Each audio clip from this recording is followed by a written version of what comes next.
Ho, ho, ho, cheeky monkeys. Toppy. It's Bergkamp. That's magnificent. Well done. Bye-bye.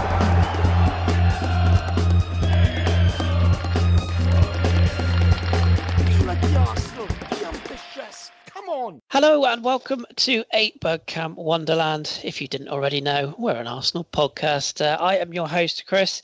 That's 1, 2, 3 weeks in a row. I'm going to demand a pay rise. It's like I've come back. It's weird. Anyway, Danny's not very well this weekend. This week, I should say. Well, he hasn't been well since the weekend. Personally, I think he's got a touch of the measles myself, but don't tell him I said that. But I'm here to keep my riffraff in command and in charge and ship shape. So let's introduce him, shall we? No funny intros because we got lots to get through tonight. First of all, he's the gentleman. You know him best as Goonaholic. Good evening, Dave. Good evening, Kris. Thank you very much for having me on again. A pleasure as always, sir. Introducing next, if he hasn't been buried in 14 inches of snow, it's Walsall calling. Evening, Steve. Evening. And yes, we have some snow, but I've retired from work this week, so I'm not going out in it. So there you go. Oh, congratulations. Happy retirement to you. Absolutely. We'll be over on the first plane. Yes, well, let's wait till the winter finishes, shall we? Yeah, fair enough. And the man who's going to pay for the plane tickets is the Wolf of Wall Street himself. It's been a while. Evening, Mr. Fife. Hello, Kris. How are you doing? Thanks for having me back. It has been some time. I feel like I've had a touch of the Mezzets being out on strike, playing Fortnite or whatever it is he plays, waiting for my 350 grand a week. Well, I heard you've been playing a new game called Organise the Wedding, actually, Fife. Yes. I have gone into full Bridezilla mode ahead of my wedding this summer. So, yeah, I've been quite the recluse, I'm afraid, boys. I've been on hitched.com and sorting out flowers and whatnot. So, yeah, it's been quite the depressing summer season for me, I'm afraid. It sounds beautiful. Deepest sympathies, old chap. I was going to say. I think you meant to say it's depressing. It sounds beautiful, but also like hell, all mixed into one. So, yeah. And it's beyond expensive, I can tell you. So if you're thinking of getting married, listeners, don't. No. I've successfully avoided 3. I got the match ball and sent it back. So less said the better. Right, let's get on with it then, because time is precious and indeed money. So we're going to talk about, obviously, all things Arsenal. Let's start with the game from last weekend, and then we'll kind of slowly transition into some other bits and bobs that are worth discussing while I've got the guests I've got. So, Dave, let's start with you. Man City 3, Arsenal 1. Don't think anyone was hugely surprised by the scoreline, but your sort of thoughts overall as we look at the game as a whole, performance, as a whole, how did you see it? Very much a game of two halves from an Arsenal perspective, wasn't it? And whilst you're right, I don't think anybody expected or anybody was surprised by City winning the game. I was possibly one of the few who did actually have a few bob on Arsenal to win it, because there's a little bit of something about the squad at the moment that I thought they might pull something out the bag on Sunday, but that was shot open in the first minute, wasn't it, when unfortunately Alex Iwobi got caught a little bit too early for his brain to keep up with his feet. And they were able to open the score in a simple cross. And Aguero was quicker than anybody else to it. And you think from a start like that, well, this is going to be 5 or 6 again. It's not going to be pretty. To be fair, I thought for almost the remainder of the half, Arsenal were more than competitive in the game. Got the equaliser with a typical 1970s, 80s corner with the flick on from Monreal for Lauren Koscielny to head in. There were other shots that we managed to make. I remember Aubameyang, Lacazette, although I think he got pulled up for a foul just beforehand, a little push on the defender. But we gave as good as we got. And a couple of minutes to half time, you were sort of thinking, we've got a chance here of nicking something out of this. And I was getting quite hopeful about the bet. And then we go and implode at the back again. And they go in 2-1 up at the break with another Aguero finish from a ball in from the left or our right. And the second half, well, I'm afraid I can't wax lyrical about that as I could the first. It just wasn't our half. We didn't have the same commitment. We didn't have the same movement. But what I will say, when I say we didn't have the same movement, Lacazette and Aubameyang in the first half were absolutely outstanding. They were pretty much auxiliary box-to-box midfielders. So if you're looking for highlights, the performance of those two and Matteo Guendouzi, I thought he had an absolutely brilliant game against one of the best teams in Europe. Yeah, well said, well said. And that's definitely something I want to touch on a little bit later. Andrew, overall, we've obviously touched on the performance there and Dave's broken it down nicely. Is the sort of the disappointment of the game, obviously to lose, but is it almost more disappointing in the fact that we were actually competitive and then there was that moment sort of before half time? You just wonder how it might have been had we gone in at 1-1. Is that sort of fair comment? Yeah, no, I think that was a very fair summary there from Dave, as always.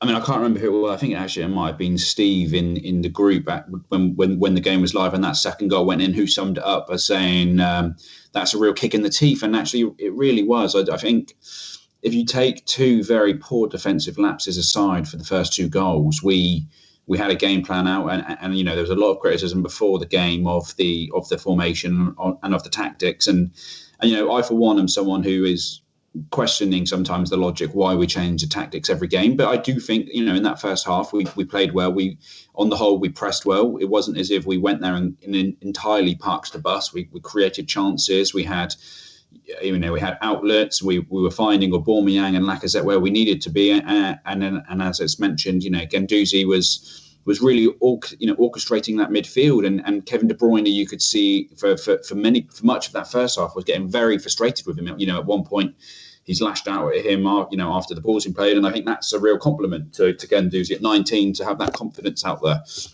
And then after the disappointment of going 1-0 down within the space of a minute against City, we've managed to get ourselves back with a good goal, and you would think just keep this now, keep it till half time, keep things steady at the back, and unfortunately we go and have another brain fart at the back, and our defence just is clearly it's injury raven right now, but there's still no excuse for some of that schoolboy football, and I think that really just set the tone. It's quite, we see it so often when teams grab a goal just before half time.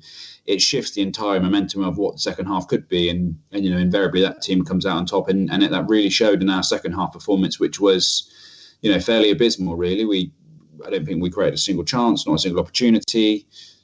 I mean, just the formation, we look completely overrun in midfield in that second half, and I'm not going to be overly critical of Emery about that, because as I said, a lot of that probably comes down to the momentum switch and needing to be better in defence in critical moments, and that third goal, you could argue it should have been disallowed, but unfortunately in a big game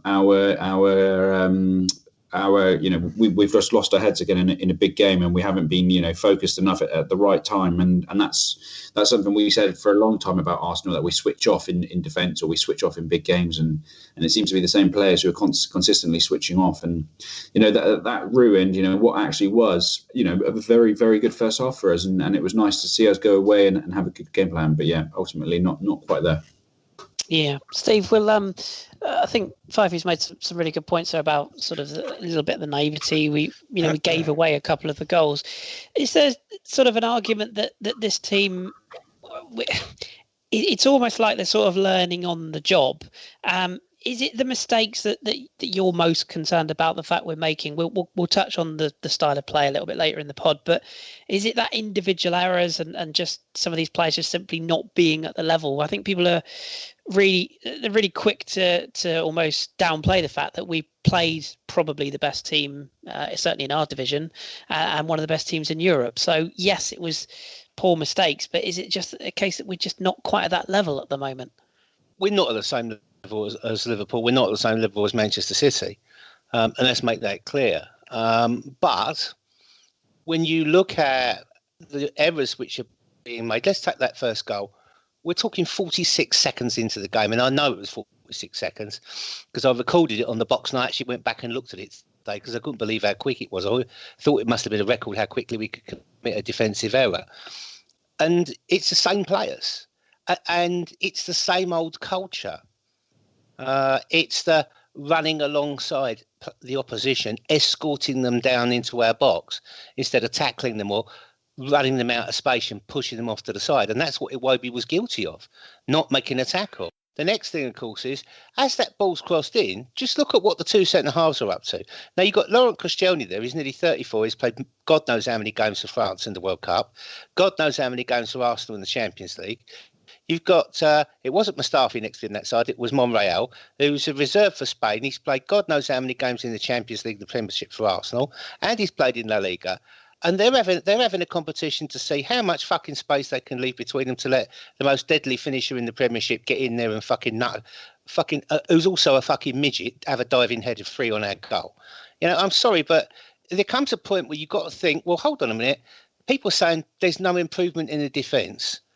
I expected more of Emery. I wanted more out of Carcedo.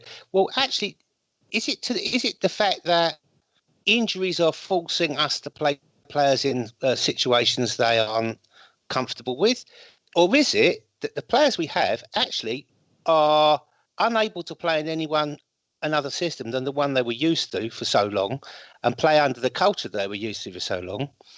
And are they sort of almost unemployable football-wise in the fact that they can't be trained and improved? Because I could understand a fuck-up in the 46th minute before half-time because you're tired and your tiredness is affecting your mental strength. And I can understand it in the 95th minute. But 47 fucking seconds into a game? Come on, gentlemen, you're taking the piss. You know, I just sort of fucking, I don't know if you've seen that meme of Ryan Golding on the Twitter where he just puts his hand and head in his hand and starts shaking his head. But that was just what I was doing. It's like, it was just, as soon as that ball went, you thought, oh, they're going to score here. Then they did. And, you know, the stupid goal before half time as well, you know, there must be something in someone's head in that side that says, let's overcommit everybody. Let's all go up. That ball comes from a court. That ball came from their half. That ball came from their keeper, I think. And again, no one's making a foul. No one's taking a booking. No one's doing anything. And they just basically wander up there and score. And you're thinking, why is no one sat there thinking, right, it's 2 minutes to half time. We've got to see this. We've got to see this half out. Keep it 0-0. We've been dominant actually in this half, apart from the stupidity in the first 47 seconds. We've done really well. We're playing away at the champions. One of the best sides in Europe. We've had £1 billion invested in them. We're doing really well here. Let's avoid the sucker punch for half time. But no. And I think we're going to come on later to discuss culture and development or not or whatever. But there's some problems there. Yeah, problems indeed. And I don't really want to sort of spend too much of this podcast like drilling down into the individual game, because I think we can all accept the fact that there were certain things that we all know happened.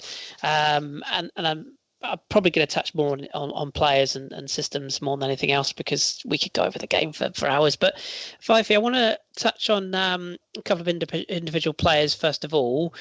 Alex Iwobi's error obviously led to the opening goal. I think he would be the first one to admit it was poor decision making. It was a poor choice. There's all for sort of playing at the back, but there's a time to just smash it upfield. Is he a player that's almost now got what I call the Ozil effect, in that he's just the scapegoat? Because time after time after time, people point the finger at him. Lichtstein is another one we might come on to later on. But why is this? There's this blame culture, and trying to sort of get rid of young players who make mistakes. Do you think? Why is that? And what's your personal opinion on Iwobi this season? I guess I have a kind of a mixed view on that question, in the sense that yes, there probably are sometimes scapegoats, and sometimes I think it's deeper than he had a good game or that player had a good game. Sometimes, we know what it's like with Arsenal, and we know what it's like with social media. Fans and social media commentators, I think it's now got to this crazy stage where people feel like they have to have some kind of online brand or online presence. And it's almost like, I described it before, the Houses of Parliament. You have Labour on one side and Conservative on the other. And people and when Labour take a position on something, they feel that everything that is in line with that, or the Tories on the opposite side, all the policies kind of seem to link. So if you feel one thing about health, you have to feel the same thing, or something linked to that. And I feel like with Arsenal, we've almost become the same, right? And so you have certain players who almost become scapegoats for one side of the debate because they might happen to be a favourite of Wenger, or as was Jack Wilshere, he became the protector, the antichrist for Wenger, and so the people who were anti-Wenger became pro Jack Wilshere, and you know how it's like. So I don't think necessarily the reaction to how players perform on the pitch and and how people then react after on social media is necessarily always a fair reflection. Although I do think Iwobi is one of those players who doesn't necessarily carry some of that weight with him. I think that he finds critics from kind of both sides of the extremes, and sometimes I think it's harsh because he's still a very young lad. He has developed this year, regardless of for the last game. I think for one, he's now lasting. In terms of his energy and his fitness, he can last a whole game. And you couldn't say that in last year. He did have to go off after 60 minutes in most games. And last year he went for I'd say a good 15 to 20 game spell where he was entirely ineffective. Now there have been games this season when he has been ineffective, and I think on the weekend, even though he made that he did make that bad mistake, and I think he also played pretty poor as well. His general usage of the ball was poor. His passing was sloppy. His movement off the ball was sloppy.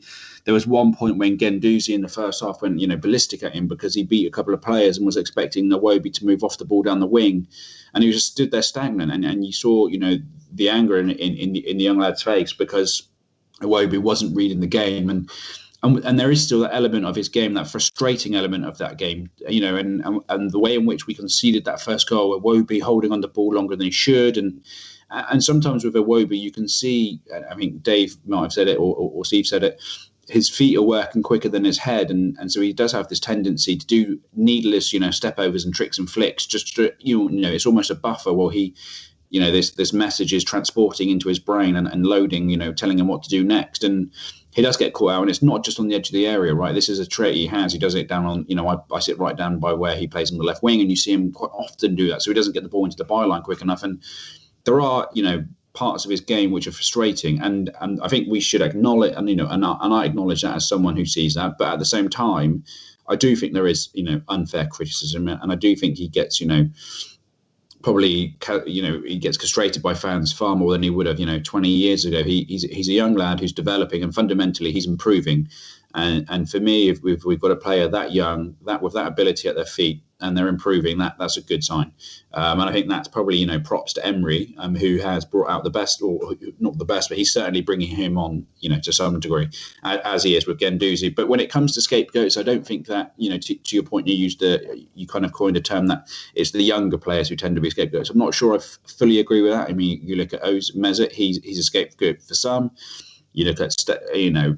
Lichtsteiner. I think to some degree, Lichtsteiner is not necessarily so much a scapegoat as actually he is generally at fault for most of what for aerials. And when I look at the term scapegoat, I kind of sometimes think it's a term to describe someone who's taking the blame when in reality it's not just their fault, and as a team we should be doing better. But when it comes to Lichtsteiner, actually at an individual level, clearly he's just not good enough. And I saw a stat the other day that I think our win record without him, so when he's not playing, is 71%, and when he is playing, it's it's in the 30s. And of course, some of that is because we don't have that the game that Bellerin brings to us. It's not just Lichtsteiner mistakes, but actually, when you look at the goals he's been at fault for, the Brighton and Hove away, the goals at Liverpool, I think he had a hand in nearly every goal, apart from obviously the penalties, and he's just.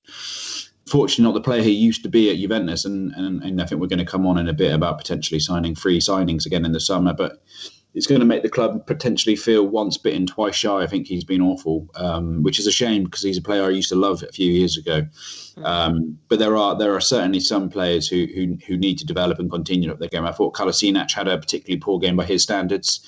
I think Steve was very correct to pick out Monreal there, and I actually mentioned it on Twitter on Sunday. I thought Monreal's positioning for the first two goals was poor. Let's not pretend that he was the only one, but the kind of the feeling came back from most people. Actually, he didn't seem to be at fault. But I watched it, a few times. Actually, I didn't think his position was great, but it didn't help that Kolasinac wasn't anywhere to be seen for those 2 goals. He wasn't even near the box. He wasn't coming back and defending and marking, which you'd expect from a guy who traditionally plays left back.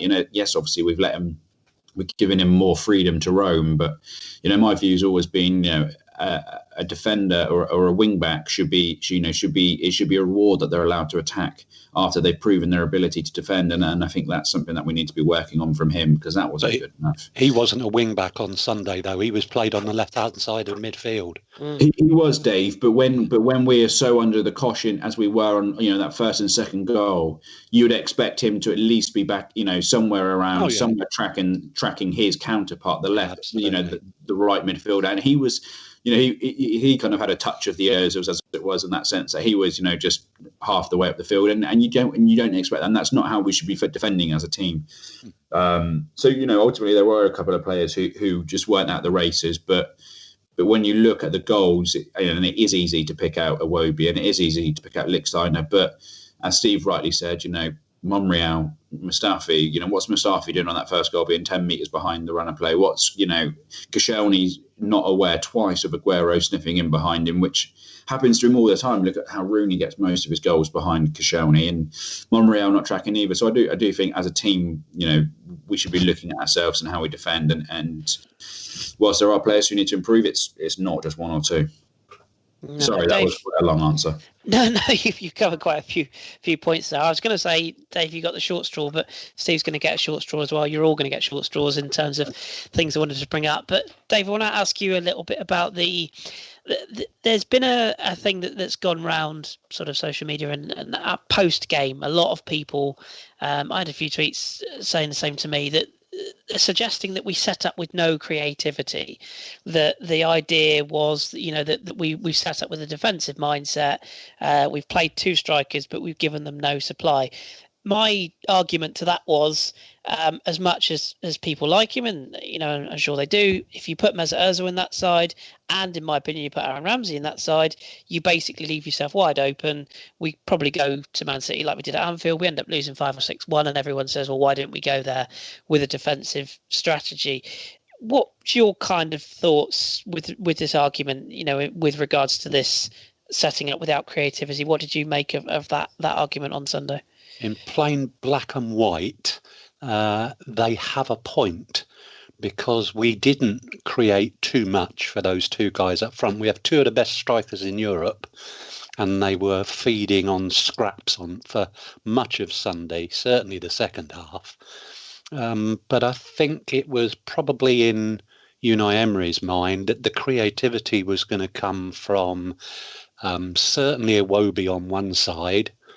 I think he was expecting a bit much of Kolasinac to change his role as much as he did.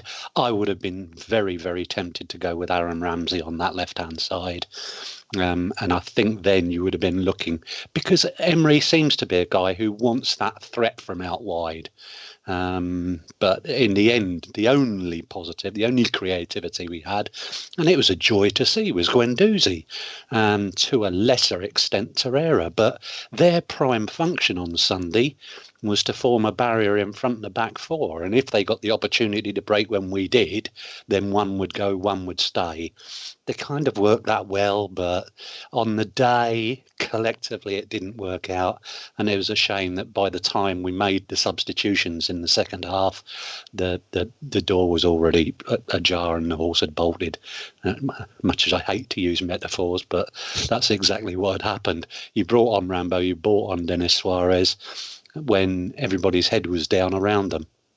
Just actually on that, before I come to Steve, for the next thing I wanted to bring up there, I did see a lot of people sort of say, what's the point in bringing on Denis Suarez when the game has gone on?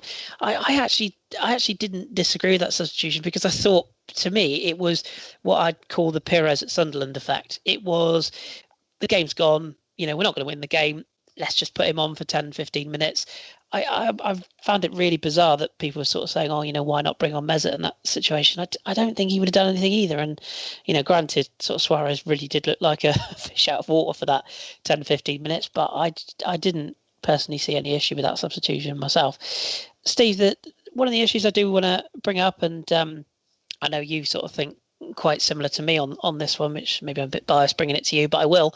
Style of play.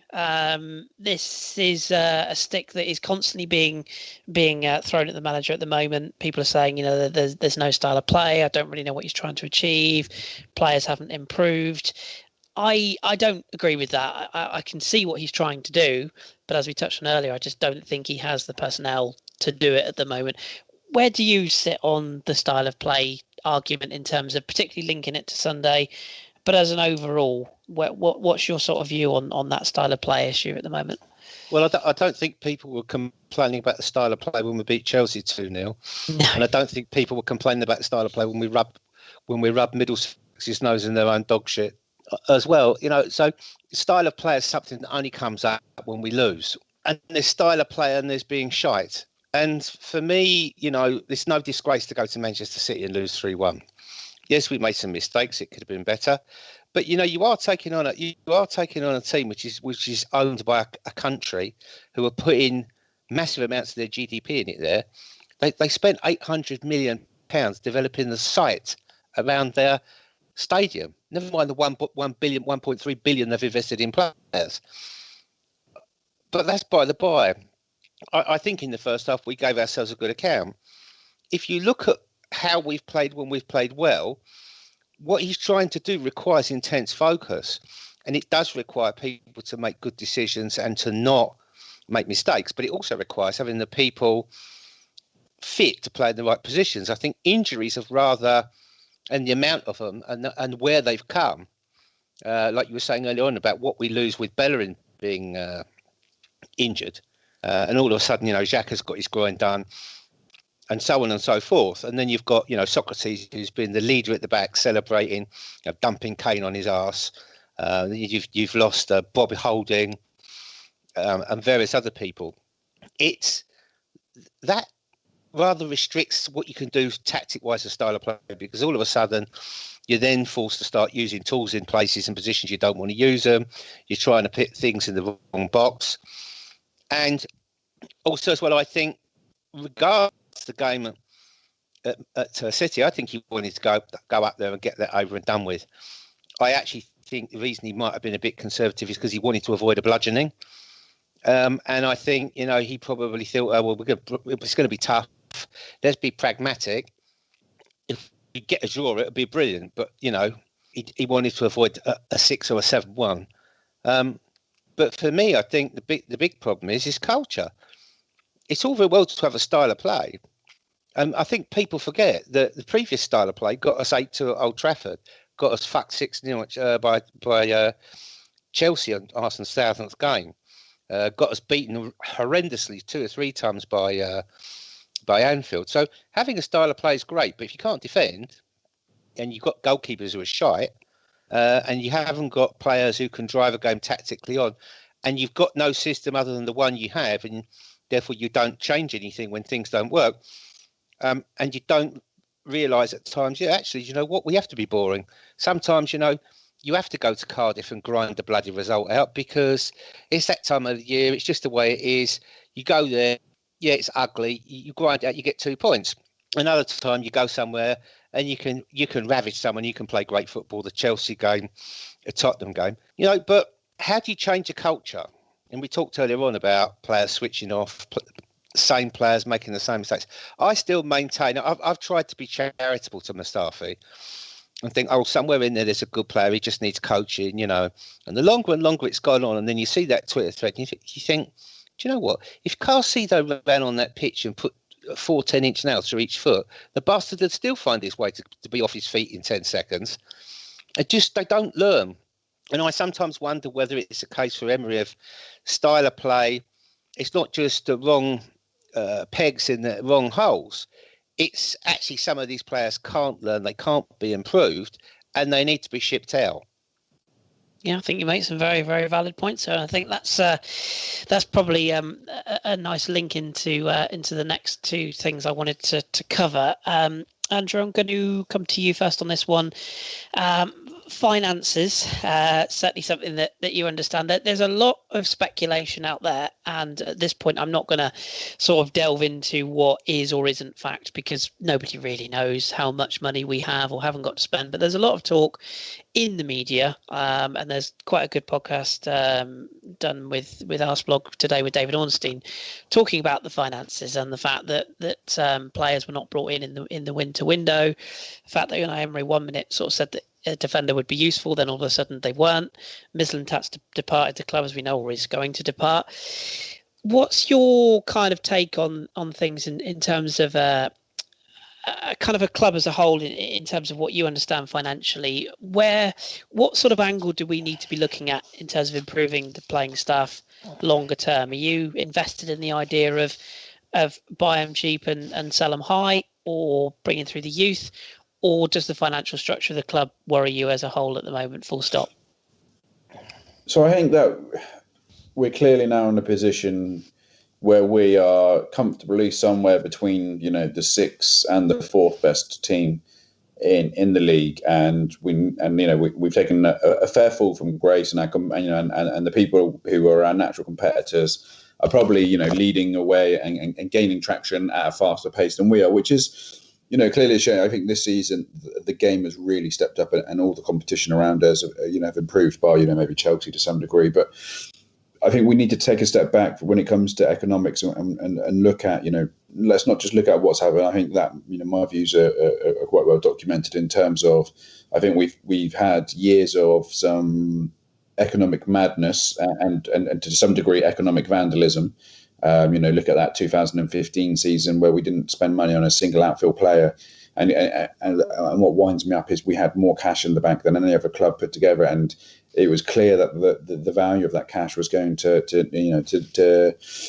devalue as inflation was coming in, because the year after we knew that the biggest ever contract was going to be handed to football teams by Sky Sports and the TV presenters, and that really wound me up. And then we went and what we did have the year later, we still had the same amount of cash but at a lower value, so what you could buy for that was less, and so we ended up spending over 110 million on Perez, Xhaka and Mustafi, and we're still paying for that now. We've got some players on 350 grand a week. We had to pay Wenger off 17 million pounds.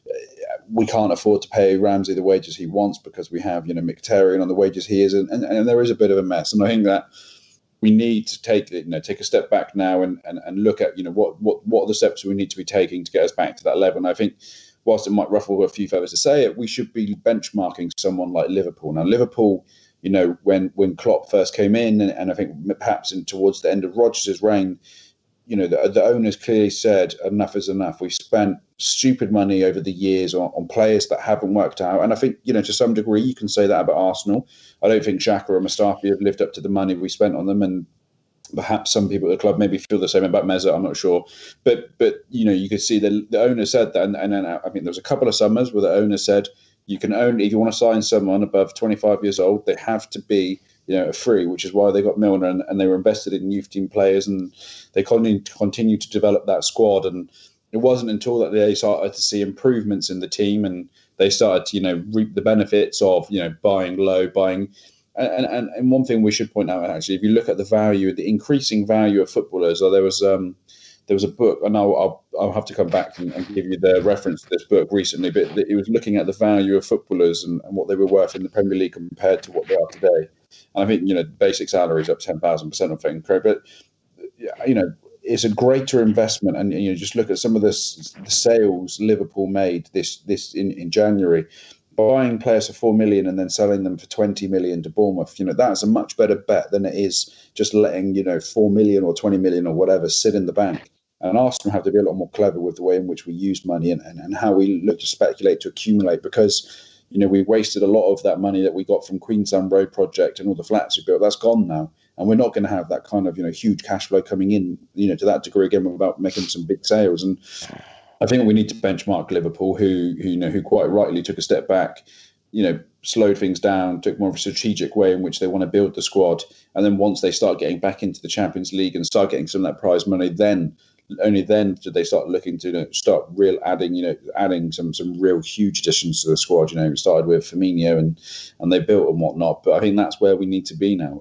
And that that's not an insult on the club, but I do think that we need to be a lot more simple in the way in which we do business, and we need to take a more pragmatic and strategic view to our purchases. Yeah, well said. And Steve, just going sort of piggybacking off of that Andrew said about, what's your my sort of biggest well, I say biggest, actually there's a lot of things wind me up about Arsenal fans, but that's for another day. But one of the things that does grip me quite a lot is that every time the transfer window opens or indeed closes, and we don't get certain players, or we do get certain players, the argument is always, every single time, that the way out is spend. We have to buy players to compete. We have to go after the big names. Why is that obsession? Is it just the way of the world, or do you agree with me where I say, actually, if you can buy Torreira, if you can identify Guendouzi, that is the way forward? And just on that same point as well, I also want to get your views on why everyone is so obsessed with why we're trying to sell a player before we've even brought them in. What is this obsession with resale value? I think the first thing is, it's I'm afraid to say, it's the modern way of life. It's instant gratification. People can't wait. They won't be patient in every aspect of life. I think the biggest problem connected with football is all fans under 30 who play FIFA. Way too many of them actually think the real world works like that, where you just go into your little console and click sell player X and buy sell player Y. And it just happens. And people say, get him, it's £50 million. There's no recognition of the size of £50 million, what that is. There's no recognition or understanding of reality of what that is to everyday life. What £50 million could buy, say, a school, a national health service, for example. Part of that, looking at money in football as if it's some sort of like form of a monopoly game, is one of the reasons why you've got that instant sort of solution is to buy someone. And I think what Andrew said is quite right, that Arsenal had some wild times. They've had some bad decisions. Gazidis made some really shitty, panicky contract deals. And there are those in the club who think that Ozil shouldn't have that contract. There are those in the club who think he shouldn't have any contract at all. That's a direct quote from David Ornstein. I just heard him say it about 10 minutes before we started on Arsecast. And the fact is now that Arsenal had a quiet January window because they're waiting for the new financial year to start. They're waiting for the end of the Puma deal. They're waiting for their commercial revenue to kick upwards. They're waiting for the new TV deal to come in, which will boost their revenue. If Arsenal manage their outs correctly, there's quite a few players who are going to retire. There's quite a few players going to leave on a free. Welbeck, Aaron Ramsey's leaving, so we won't be paying him next year. Peter Cech, possibly quite a few more. If we managed it right, we could save up to 55 million quid a year in wages on players that are leaving. So adding to that, the money that's there that could be spent, adding to that increased revenue, you could be talking 100, 150, 200 million pounds. No one really knows, and you're not going to really know anymore because the accounts now aren't public. They're only the accounts now that are made public are far more nondescript than they used to be under the old regime. But I think the other problem is that people now have got this idea in their head that Arsenal are operating with really restricted budgets. So they're almost trying to solve a problem before it's even occurred. Oh, well, if we buy this bloke and he's £2.2 million, can we sell him for 30 later? That isn't how the world works, because when you account for a football player's contract, take, for example, Mustafi, you amortise his contract over the level of the contract. So if it's for 5 years, you charge it to the books at $7 million a year. In the last year, he becomes an asset worth zero in the books. That's the end of that transaction accounting wise. So when we sell him to Shithouse FC, God knows where, for 5 million quid, that isn't a £30 million loss. That's a £5 million profit. And we aren't paying his wages or putting up with his crap any longer. So, a part of the reason is instant gratification. Second thing is a general misunderstanding of how the world works. And thirdly, total misunderstanding of how football's accounted for. Yeah, I couldn't put it down myself, and you sum it up nicely. Dave, I'm giving you all the really shitty sticks here. I'm really sorry, but I'm going to have to cover this. Great. As a man who does like a blog, and and has written sort of things about Arsenal for a long time, I think it's fair to say. What is this obsession with sort of social media and kind of how the fans react to results and how things are put across? I don't want to sort of just teach our listeners to suck eggs, because we all know that the people involved, there are some quite high profile accounts. I won't name them, I don't need to, but there are some high profile accounts that like to stir up a little bit of I told you so-ism, if you will. But why is it that some of our fans can sit there and quite happily laugh at Tottenham, as we should, and quite happily pick on Manchester United under Mourinho, etc. But we haven't got our own house in order, and I've been guilty of laughing at those clubs as well. I'll sort of admit that. But what is it that you think that everybody is so obsessed with suddenly becoming a manager on social media? Knowing all the tactics, knowing all the right players for the right holes. From a blogger, is there a view that you have on that? Is there sort of a reason you think that is?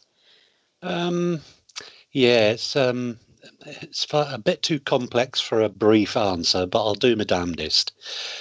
I have no more right to have a correct opinion than anybody else out there. When you construct social media in the way that it has been, so that everybody has a voice up until the point they cross a bar that is set very, very low, it's a space that's going to be filled. And human nature says we don't feel the same way about things from extreme to extreme. I think Fife made the point about it. He compared it to the political situation, where if you've got this extreme right and this extreme left view, there's always going to be stringent attitudes and they're always going to clash head on in the middle. And I don't know why I'm doing this on a podcast, but I'm actually punching my fists together in front of me. It's just the way it is, I'm afraid, and particularly with the advent of the YouTube videos, because everybody knows that the easiest way to make money is to be controversial and follow the TalkSport model. TalkSport have been doing this for years. Before they came along, James Whale was doing it in local radio. So they've kind of taken that model, transferred it to social media, and now there's so much space there. Everybody can have their 5 minutes of fame, and most people are trying to do that. Yeah, perfectly summed up. And I'll give you a nicer question, just to sort of draw a line to this part of the show. In terms of moving forwards, obviously you go to quite a lot of the games, home and away. Do you sort of have a gut feeling as to how the top four is shaping up at the moment? I mean, I'm always positive, so I'm probably not the one to answer this. But for all the burning house around us, we're not in a bad place, are we, right now? No, I could play the devil's advocate and say most people that I read at the moment, and I've got a pretty select band that I follow, would probably be of the opinion that sixth is probably where we deserve to be right now. But when you're looking at, I think we're just 4 points off fourth, aren't we? We've played Liverpool twice. We've played Chelsea twice. We've played Manchester City twice. All we've got left in the remaining season against those above us currently are Tottenham away and Manchester United at home. Every other fixture, you would look at it at the start of the season and say, well, there may be a banana skin in there somewhere, but they're winnable. Yeah. And if we go and do that, then yes, fourth, even third. Third would be brilliant because you'd avoid the qualifying round for the Champions League. But fourth, I'd snatch your arm off, but it's very, very possible. Yeah, and in my opinion, if Tottenham are in the title race, as hilarious as that sounds, then we're certainly in the top four race, because the points difference is hardly any different. So, yeah, and like you quite rightly point out, we've played a lot of the top teams. We've still got to play, particularly that Manchester United game. If we can learn to stop counter-attacking goals, that would be a big 6-pointer. Mm-hmm. Chelsea have got to go away to Manchester City this weekend. I think Manchester United play Liverpool soon. There's a lot of big teams playing each other and it's important that we get on the right run to picking those points off. We are going to go into some listener questions in a second, so I don't know who's doing those. Steve, I think you're looking after those, so we'll come to that in 1 second. Just before we do, I just want to ask Andrew one other question. Fifey, in terms of sort of the squad as it is now, we've touched on those injuries and what's happening with those. Would you like to see some of the underperformers brought out of the side moving forwards? We've got Huddersfield at the weekend. You've got the likes of Mavropanos back to fitness now. Some people are calling for Jenkinson to play. You've got the Denis Suarez option now if you want an alternative to Iwobi. Would you be looking to mix things up ahead of these games that are, I don't want to use the E word, but let's just say winnable games? Yeah, certainly. I think that regardless of what I want, Unai's he's gonna mix up anyway. It's one thing I've mentioned, and not leveling this as a criticism here, but he will play a different team and a different formation and a different starting 11 every single game in a row. So, for one of his good things, he will give different players, an opportunity. And I think we're going to see Suarez feature heavily. Perhaps not in the next couple of games, but he's going to we're not bringing him in and paying a loan fee for nothing, right? We're going to get the most out of him. Jenkinson is an interesting one. Now, he's obviously a player, not obviously, but he's a player who's not been deemed good enough for some time. But what we've seen with Bellerin not being in the team, one of the biggest things we've missed is any pace and how we transition from defence to attack. And with Bellerin, you feel like we can make that transition in 2 or 3 seconds, where we just simply can't with Lichtsteiner. And so we're going to have to mix up somewhat. I think we need to maybe drop Iwobi for a couple of games, and I really do think we need to start playing Meza and Aaron more.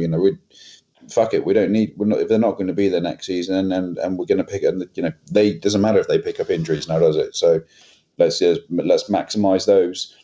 We are still, let's not pretend otherwise, we are still to some degree constrained by injuries, and if Mavro can come in and help us with that, then great. He looked promising, albeit a little bit hot-headed last season, but it would certainly be good to get a bit more from him. I think that from a formation perspective, I would like us to settle a little bit more. I would like us to play, Steve mentioned how no one complains when we were beating Chelsea and Spurs.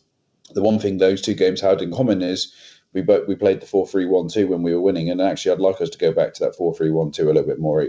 It seems to bring out the best in some of the players. I'm happy to see Guendouzi and Torreira continue to play in midfield together. They seem to be striking up a partnership. But aside from that, I think no one in the team should feel that their place is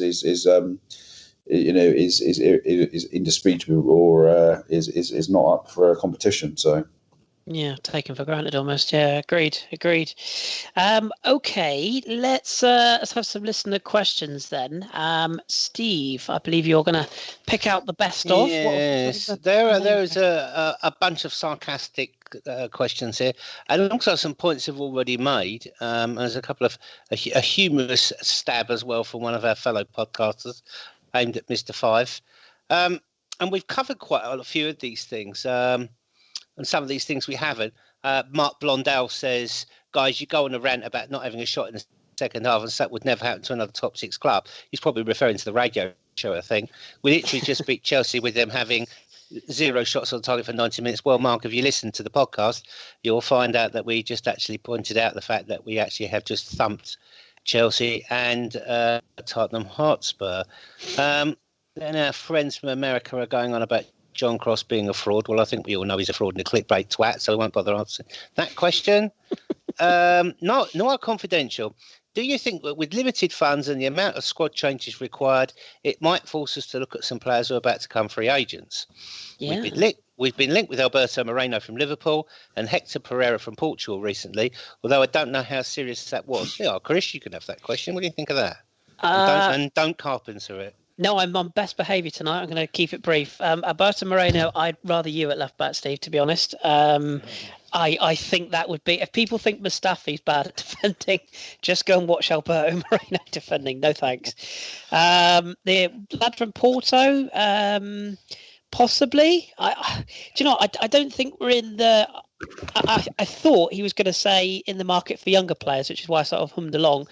I'm not against a free agent. I think there are some very good free agents out there, but I'd be very keen on us having a little look round the Guendouzi and Torreira bin again. Christoph Piontek is a really good example of a player that you can pick up if you scout well enough. Guendouzi is obviously another one.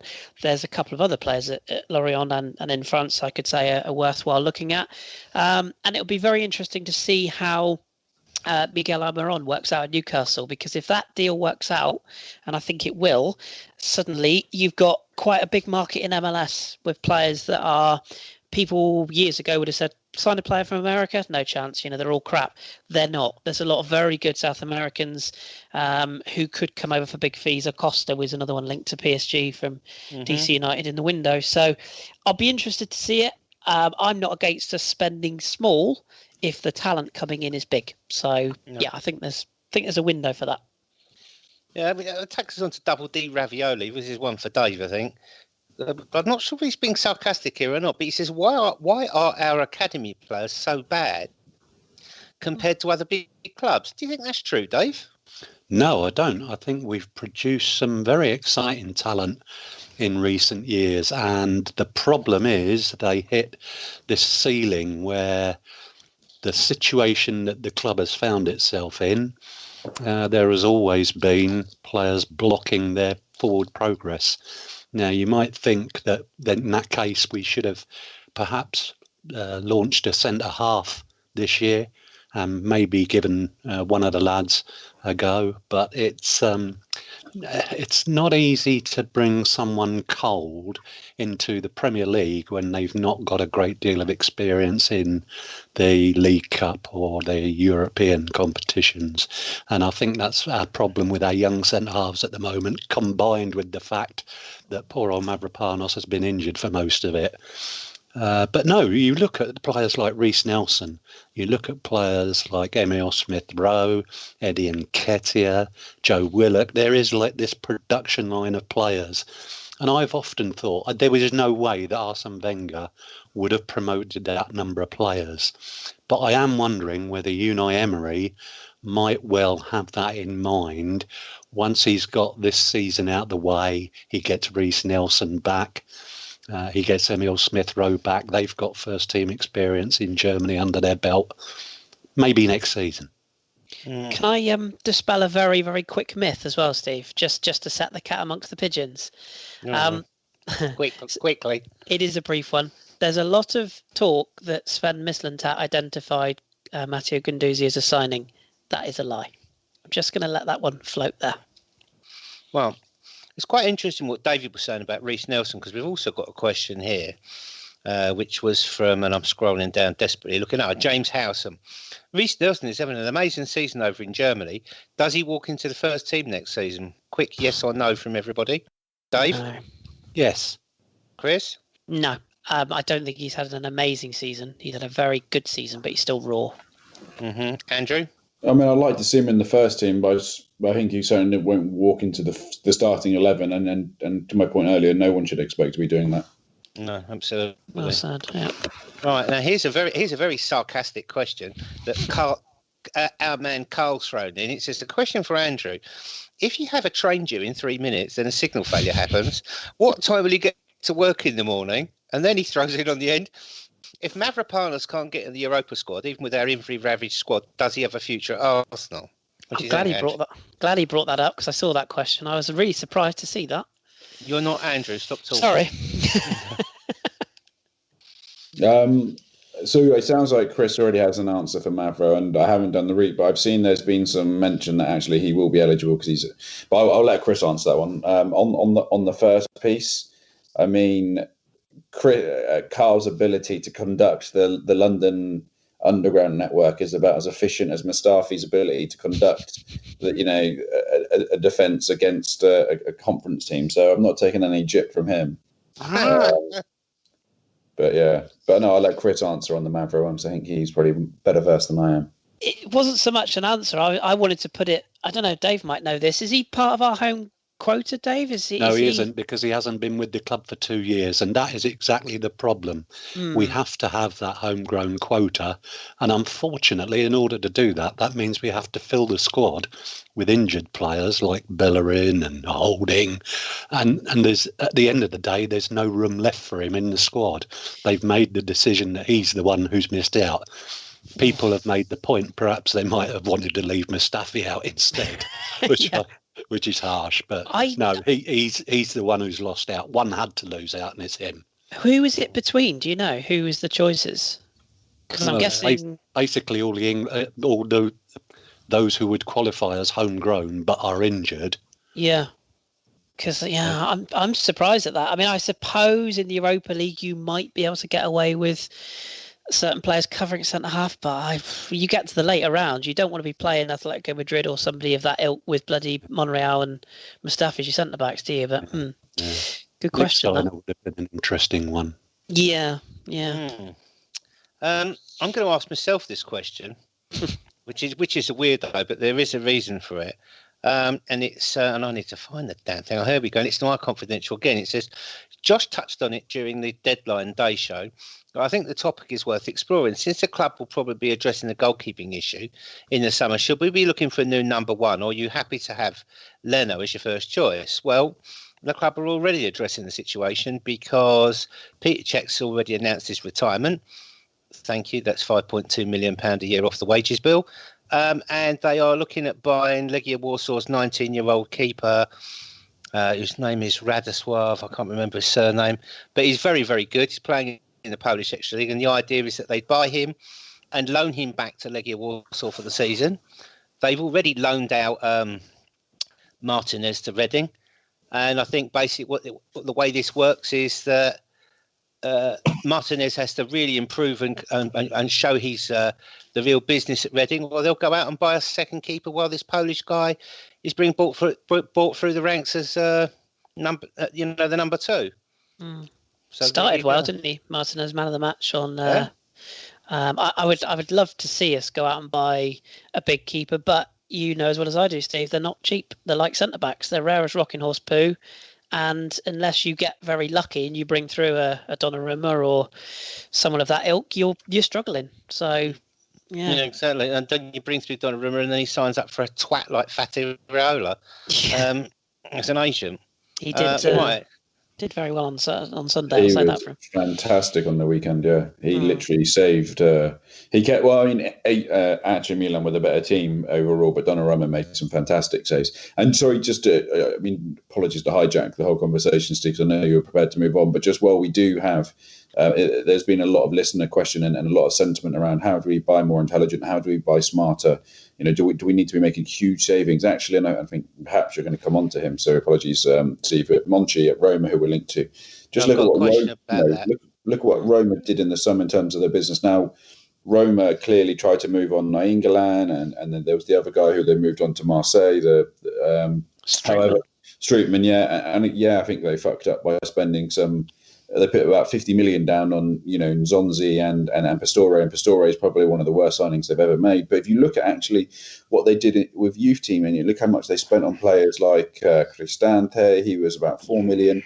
Zaniolo from Inter Milan. I mean, Zaniolo is one of the best players in Serie A right now, and he was 4 million, and he looks like he could be the real deal trequartista. You've got Schick, he was 10 mil. You've got Cliver in there, so Cengiz. There were some fantastic buys, and I think it goes to show. And I know Rome aren't doing as well as they can, but actually a lot of that is because they're trying to play too many old boys in the defence. Fazio, the ex-Tottenham guy, he's worse than Mustafi this season. Kolarov's passed it, and Manolas isn't the defender he was. But actually, when you look at them going forward, I think their squad. I've heard a stat on 11 Sports that their squad, I think Leipzig have a younger squad than them in the top leagues in Europe, and actually. They're putting together an exciting project, and I think that's what I said we should benchmark Liverpool. Benchmarking Roma there would be a fantastic idea. I think one thing we all need to, I'm afraid, take a deep breath, gentlemen. I'm going to mention the B word because Arsenal fans in New Zealand and Australia have actually made a very good point here. How do we envision the future of Arsenal, especially in transfers, financially and in transfers following Brexit? because as it stands at the moment, football as an industry has not got from the government an exemption from needing work permits and visas for EU citizens in Britain. They've all got to apply for settled status. It could well be a factor in recruiting players. What do you think, Andrew? From a human resource perspective, yeah, it throws a lot up in the air. I think that from a currency fluctuation, I mean, when it comes to the GBP, we all know, well, we don't all know, and I hope not to info on it, but GBP is fundamentally set to decrease in value, regardless of whether it's a soft Brexit or a hard Brexit. And I think that we're going to see a lot more transfers, and the club are probably looking to use the financial markets to purchase put and call options on currency to minimise their currency exposure. And by that, I mean they'll be purchasing probably financial instruments which will help them lock in currency swap deals. So that will allow them to set the rate for exchanges in which they buy players. So we're going to have to be a lot more clever how we buy. Can I just butt in and explain? A lot of players are actually paid in euros as well. Well, so, yeah, I mean, so the exchange rate of the wretched pound to the euro is quite important for Arsenal.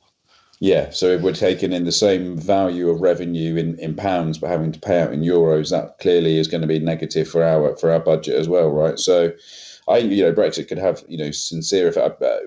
One thing I would say is, however, whilst I do agree with you, Steve, I do think on the Brexit side and what that means for footballers, until we have any clarity on Brexit, and there's going to, just look at how long it takes to get trade deals and how long it's going to take to get an understanding of what it's going to mean. I think we're years away, and you're probably just going to have a status quo for quite some time. Yeah, right. So one last question before we go, because we've had a lot of questions, and it goes back to the M word, dear old Monchi. God, where's the damn question gone again now? This is infuriating, he said, scrolling furiously. No, I can't find it because somebody had to go and paste something in the box. If Arsenal get Monchi as their technical director, does Arsenal have the most villain-looking hierarchy ever? Sanye, Emery, Caicedo, and Monchi, they all look like proper superhero villains. Well, if that helps them buy smart, that's good. So now I'm going to hand you back to Uncle Kris the Pirate, who's going to take us on to the next step.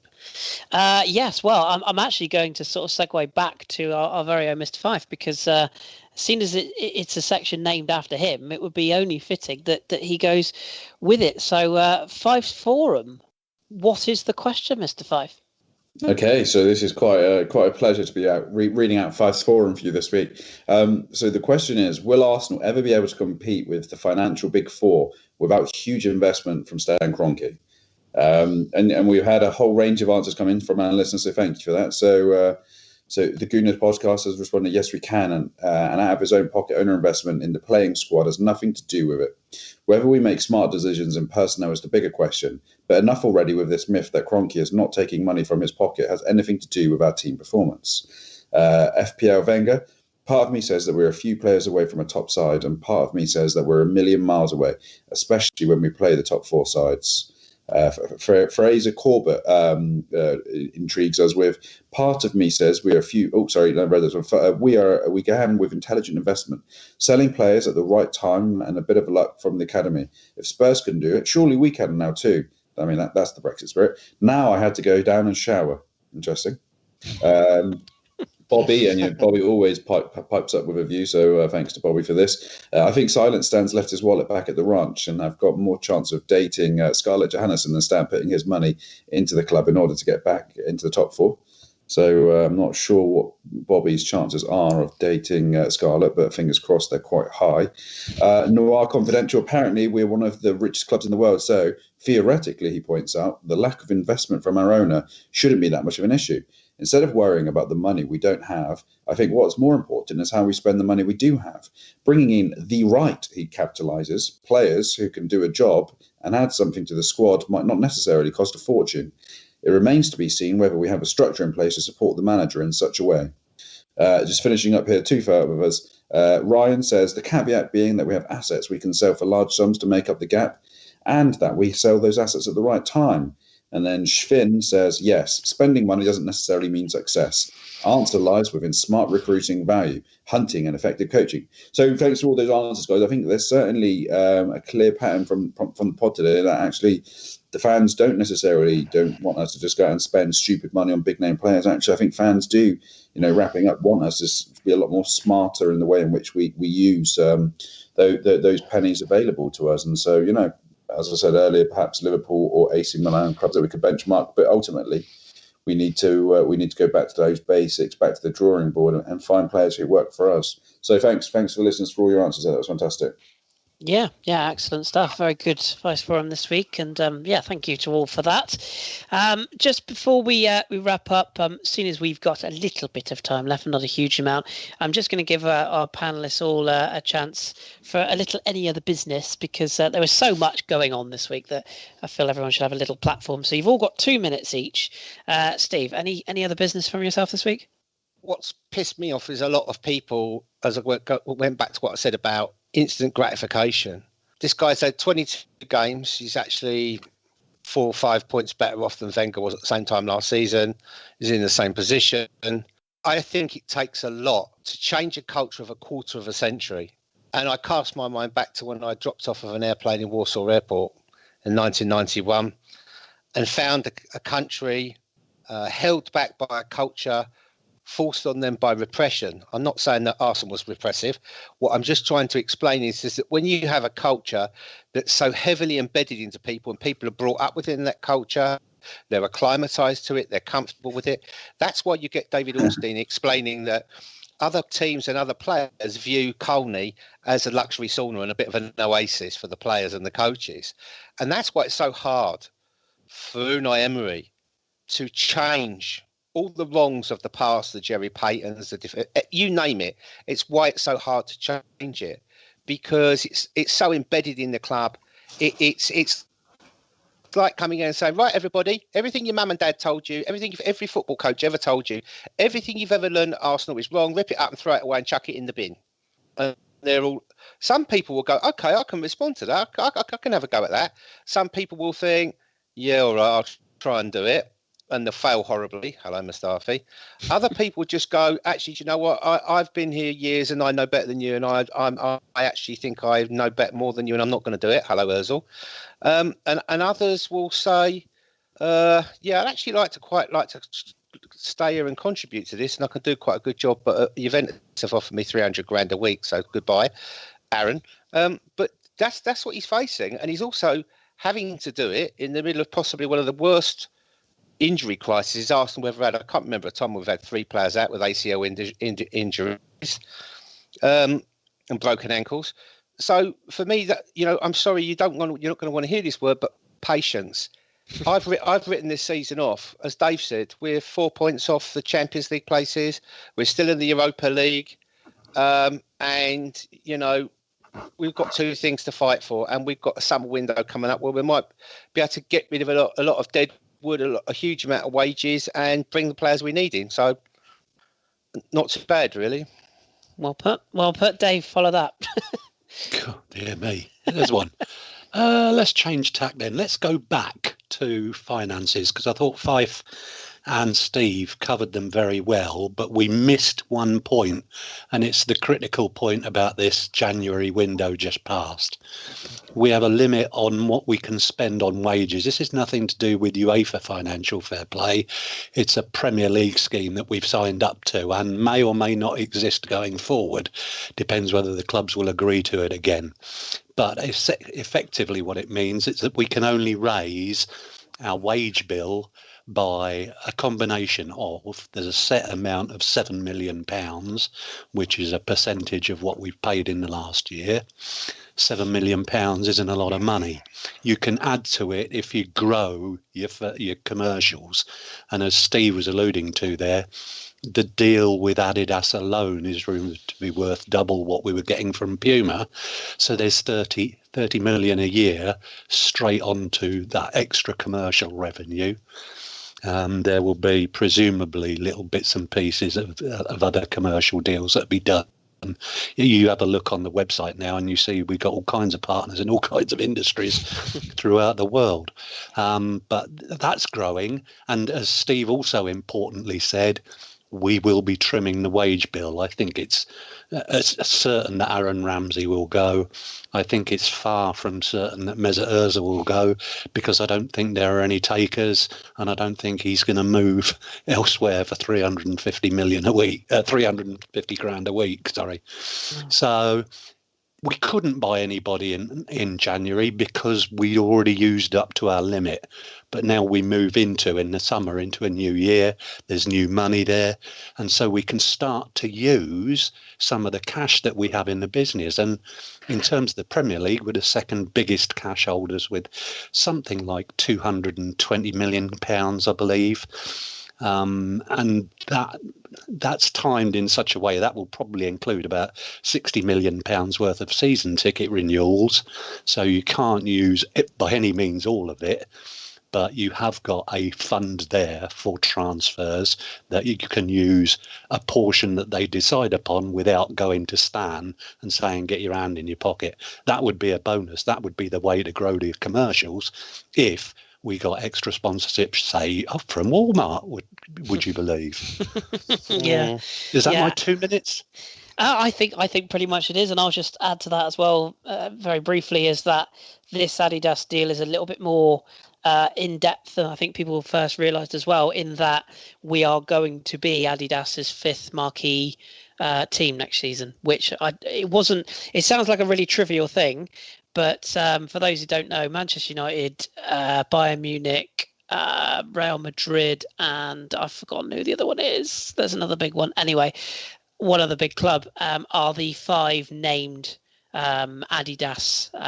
Juventus is the other one. Branded teams where they essentially get additional items and additional merchandise that goes through the club. It includes like an EA Sports kit. There's additional, they're doing this retro jersey next year, and there's just trivial things like hats and bags and things like that the standard Adidas teams don't get, and that will further feed into this new deal. So no pressure on us to keep that commercial revenue up. Fifey, any final thoughts from yourself? Anything else you wanted to bring up before we close off? I mean, I think between yourself, Steve, and Dave, you've done a fantastic job there, rounding up the any other business for the day. So I'm quite happy with that. So just leaves me to say to the listeners, if any of you know of anywhere in London to get a male wedding band, I'm open to suggestions. Or a musical band down in Herefordshire, again, that open any suggestions, and any reasonably priced Super Tuscan red wine. I'm looking at about 150 bottles. So any recommendations would be greatly appreciated. You know where to find me at PR_who are you. So thank you. And don't ask Carl, because if you do, it'll probably arrive late. So not much point in that. Good stuff. Okay, he'll never let me forget that. I'll ask Carl for a red wine recommendation, and then he'll probably hold me up for 10 minutes and then divert me to rum or to some other alternative that I didn't want to take but had to take it anyway, and end up in Islington, in a different part of Islington to where I needed to be, unfortunately. He'll divert you to Odd Bins. That's where he'll divert you to. He's an Odd Bin. If that still exists. Right, okay. I think that will do us for this week. I don't think I've ever done a show in this amount of time. Amazing. But for those of you who miss my ramblings of bullshit, stay tuned for the extras. I'll just say no more. Yes, I'll be lurking around for that. Oh, splendid. And there's rumour has it there's another sick note that might pop up for that one as well. But until the extras, our thanks to my panellists tonight. So thank you, Mr. Fife. Thank you. Thank you, Mr. Dave. It wouldn't be a weekly podcast if I didn't go muting myself once. It really wouldn't, would it? Thank you very much. I'm going to hand over to my substitute now. Absolutely, you may. Yes, indeed. And thank you, Steve. You're going to stick around for a bit, but thank you as well. Splendid business. And I shall be shouting, get on with it throughout it, because I know Danny likes that. Brilliant. I shall look forward to that. And also, my quick thanks. I haven't done gentlemen's nods, have I? You're all wonderful. We don't need to do it. We could just say any gentlemen's nods, send them Fife's way. Can I just give a gentleman's nod to the fact that we won't be paying £17 million notice to Arsene Wenger and his former crew of henchmen next year? You can mention that. And that it fucking grates that we're giving that cunt Jerry Payne any fucking money at all. You should be forced to pay money back. That's the only gentleman's nod you ever need for this podcast. Just a quick mention, like Jace, I've forgotten to say thank you to Matt Sanassi for the awesome intro. So thank you, Matt, for that, and particularly thank you, Matt, for not getting any of my ludicrous sayings into it. So well done, you. Right, okay, that was a Bergkamp Wonderland podcast. Thank you all so much for listening. We appreciate each and every one of you. Stay tuned for the extras, and here's to a thoroughly good spanking of Huddersfield 1-0 at the weekend. Mustafi off his arse. Till next week, thank you very much, and keep it Arsenal. Good night. And now, as promised, here's a little extra bit. And first of all, we have to welcome Danny. Hello, Danny. Ahoy, ahoy. I've got the earbuds in, not my headphones in, so my audio quality won't be the best. You're right. I really enjoyed that. It was like being a listener. It's really nice to have Fife on and Holic being wise and Steve letting everyone know where they're wrong. Very good. Do I get a pay rise for managing to wrap it up early? Well, I've nearly finished this bag of Walker's Max paprika. I can stick them in the post if you want. Yeah, that'd be good. There's maybe a handful left, and that's it. Other than that, maybe some tuna or cat food. No tuna. Tuna's wrong. There's only one thing worse than tuna, and it should be shot to Mars, and that's onions. Yes, but, other and garlic. Than that, disgusting garlic, stuff. I don't mind too much, but onions have to go. No need for everyone to put garlic and onions and everything. Just fuck off. Don't do it. Yes. It's like one of my mates once said, you can't make a good cottage pie without onions. I was like, you're talking bollocks. I've made plenty without, and it tastes just as good. Yes. Well, anyway, we've had a few more questions come in while we have. Holic and Mr. Fife, they left 58 minutes ago. And we just waffled on for hours and hours. And none of what we were talking about will be in the extras because it covers everything, and I haven't got Firehouse to sift through it all. No. So I'll do the questions for you too. Right, one for you, Kris, from Nicky Wilson. He says, the rules on handball are changing for next season. If a goal is scored with your hand, it will be disallowed by a VAR, even if it's not deliberate. What other rule changes do you want to come in with VAR next season? Ban Tottenham. Yeah. Well, I don't know about other rules. I think probably this goalkeeper rule needs to go just because nobody really gives a shit about it, do they? The ball has to leave the box, doesn't it? Before the... Yeah, I think that probably needs to go.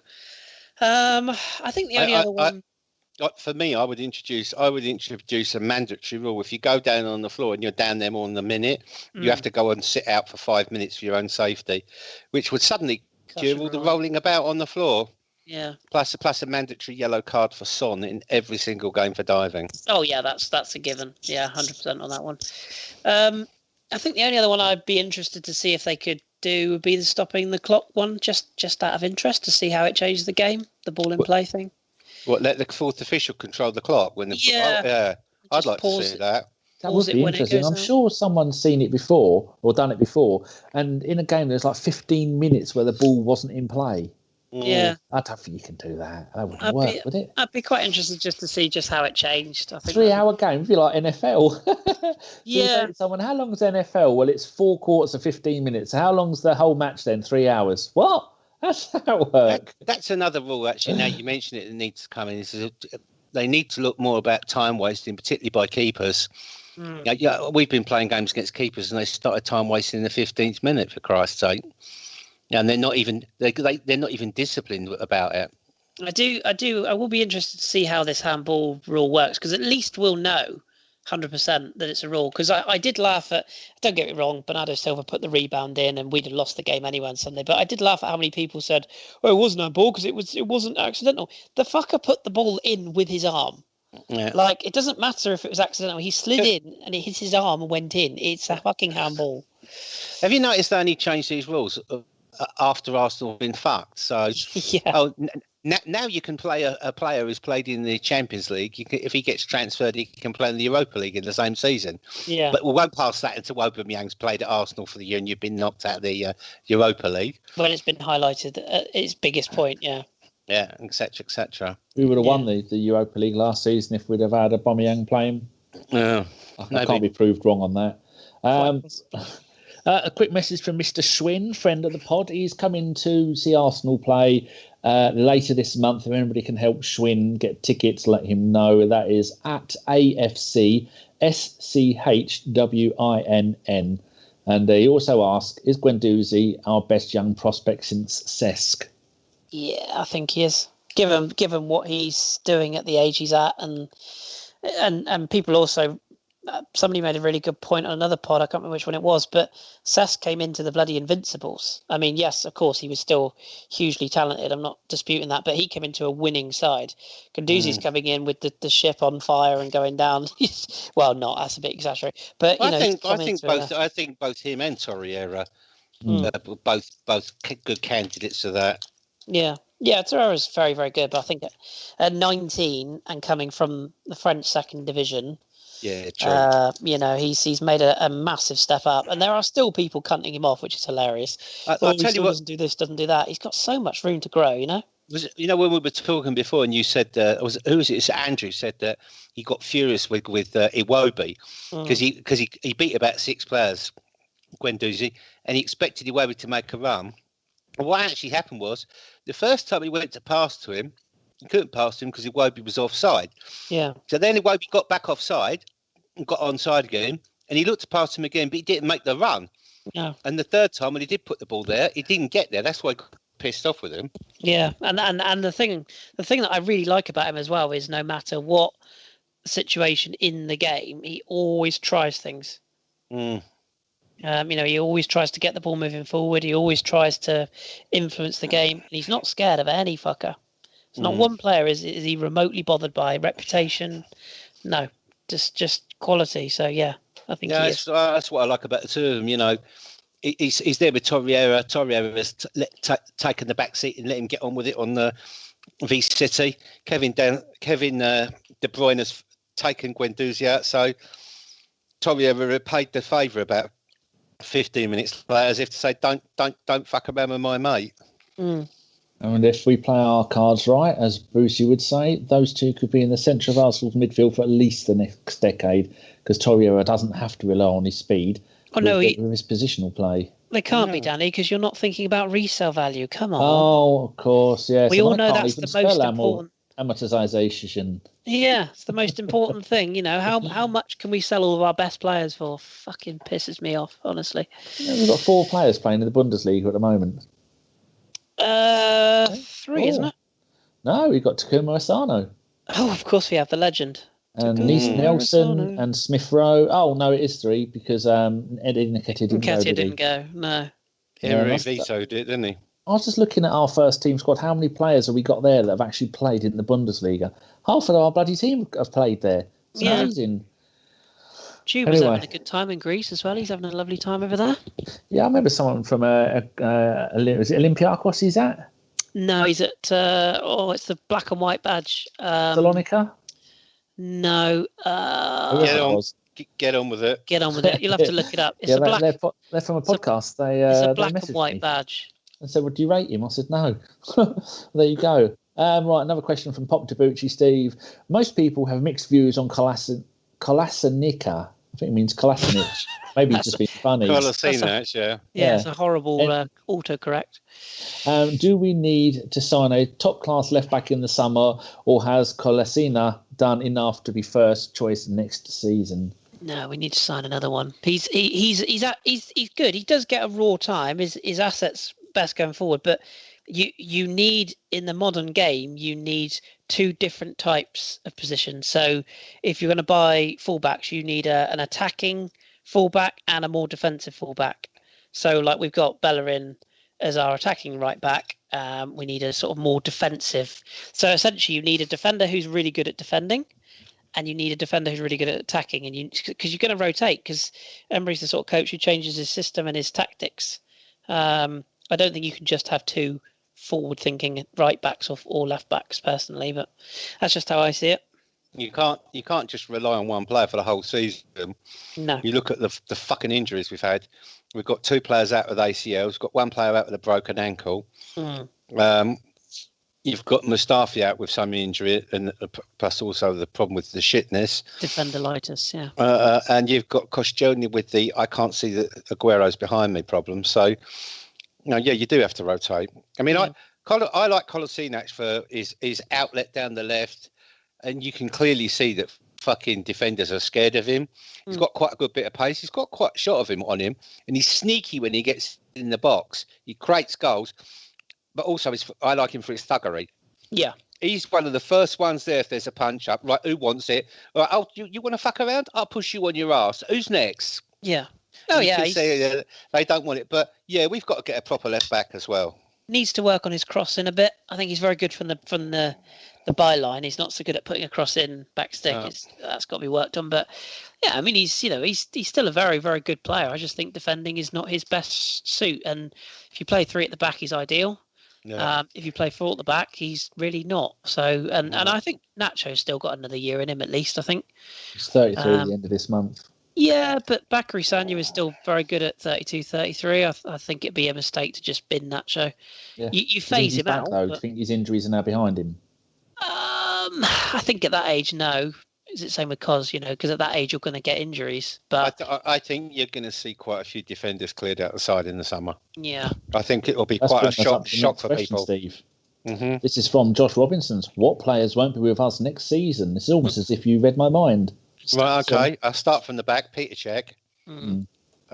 Big question over Damian Martinez, because if he doesn't do well at Reading, they'll have to recruit another keeper, and they won't continue to pay him. They'll fuck him off. I think he'll go regardless, Steve. I think he's in the shop window at the moment. And if you haven't made it by 26, because he deserves. He needs to be playing. He can't be number 2 at 26. No way. Liechtensteiner will go. I think Koscielny will go. I think Mustafi will be sold, which will be the saving grace for Nacho. Kolasinac will stay. Hector will stay. Midfield, probably that obviously Ramsey's going. Probably the triumvirate of Torreira and Guendouzi. They're both safe. Xhaka's safe because everybody else is leaving. Iwobi. I'd be very tempted to whether or not to see whether he could get a loan somewhere if he's going to play week in, week out. Actually, would it be worth sending him to Germany to put him with a coach who's going to invest time in developing him to sort his bloody decision making out? Because if we buy a winger or Reece Nelson comes back and he's massively improved, Iwobi ain't going to get in the side. No. I think also Ozil might get loaned out or lobbed out. And Oba and Xhaka, Laka are safe as houses up front. I think also El Nene I think will go, and El Nene will probably go, and also as well, Mkhitaryan's definitely on his bike. I think Mkhitaryan will. What's happening with that? Is it the option? If we take up that option, then his wages go up. Yeah, if we renew his contract, we have to double his wages. And you can rely on his agent to get him a move somewhere, regardless. Like somebody will be interested. I would keep it personally because I do rate him, but I can see why people. I understand the wage drain. I don't think that's his fault, but I think our El Toad of Toad Hall, Mr. Sanyei, will give Fatty Raiola a call and say, "Move your man out of there, governor, and we'll pay you an agent fee." And there's plenty of teams in Germany that would have a look at him. There's plenty of teams in Spain that would have a look at him. Yeah. He'd fit somewhere like Atletico Madrid, I think. So yeah, I can see that. That's 200 grand off the wage bill straight away. Yeah. So you could be looking at 52 million quid. 60 million quid off the wages bill, and you would get fees for some of these players. Oh, Danny Welbeck's another one that will be leaving as well. We won't be paying him 120 grand a week. According to Transfer Market, expires in the summer. Lichtsteiner, Cech, Monreal, Ramsey, Welbeck, and Jenkinson. Oh, and obviously Suarez. None of those are going to get new contracts, are they? No. Maybe Monreal. And there's a few. I think there's a few below that line as well, isn't there? That might not stick around, like even a few of the young players I could see moving on. I mean, Bramall, Jenkinson. Bramall will go. We're not renewing him. Yeah, I'm not even convinced that somebody like Nketiah will. I'm not convinced. I'm not saying he's not worthy of a go, but I think he'll go out on loan in the summer. I don't think they'll let him go. But if somebody came in, like, I don't know, say a team win the championship with a bit of money, and they said, you know what, we'll take Nketiah for 5 million, I think we'd be tempted by that. I really do. Don't know. Somebody changed promotion. Emery likes him enough to not let him have a loan to Germany, so Yeah, true. Although, wasn't there something to do with wasn't there something that held that deal up? Oh no, it's because he couldn't get cover, wasn't it? Yeah. Yeah.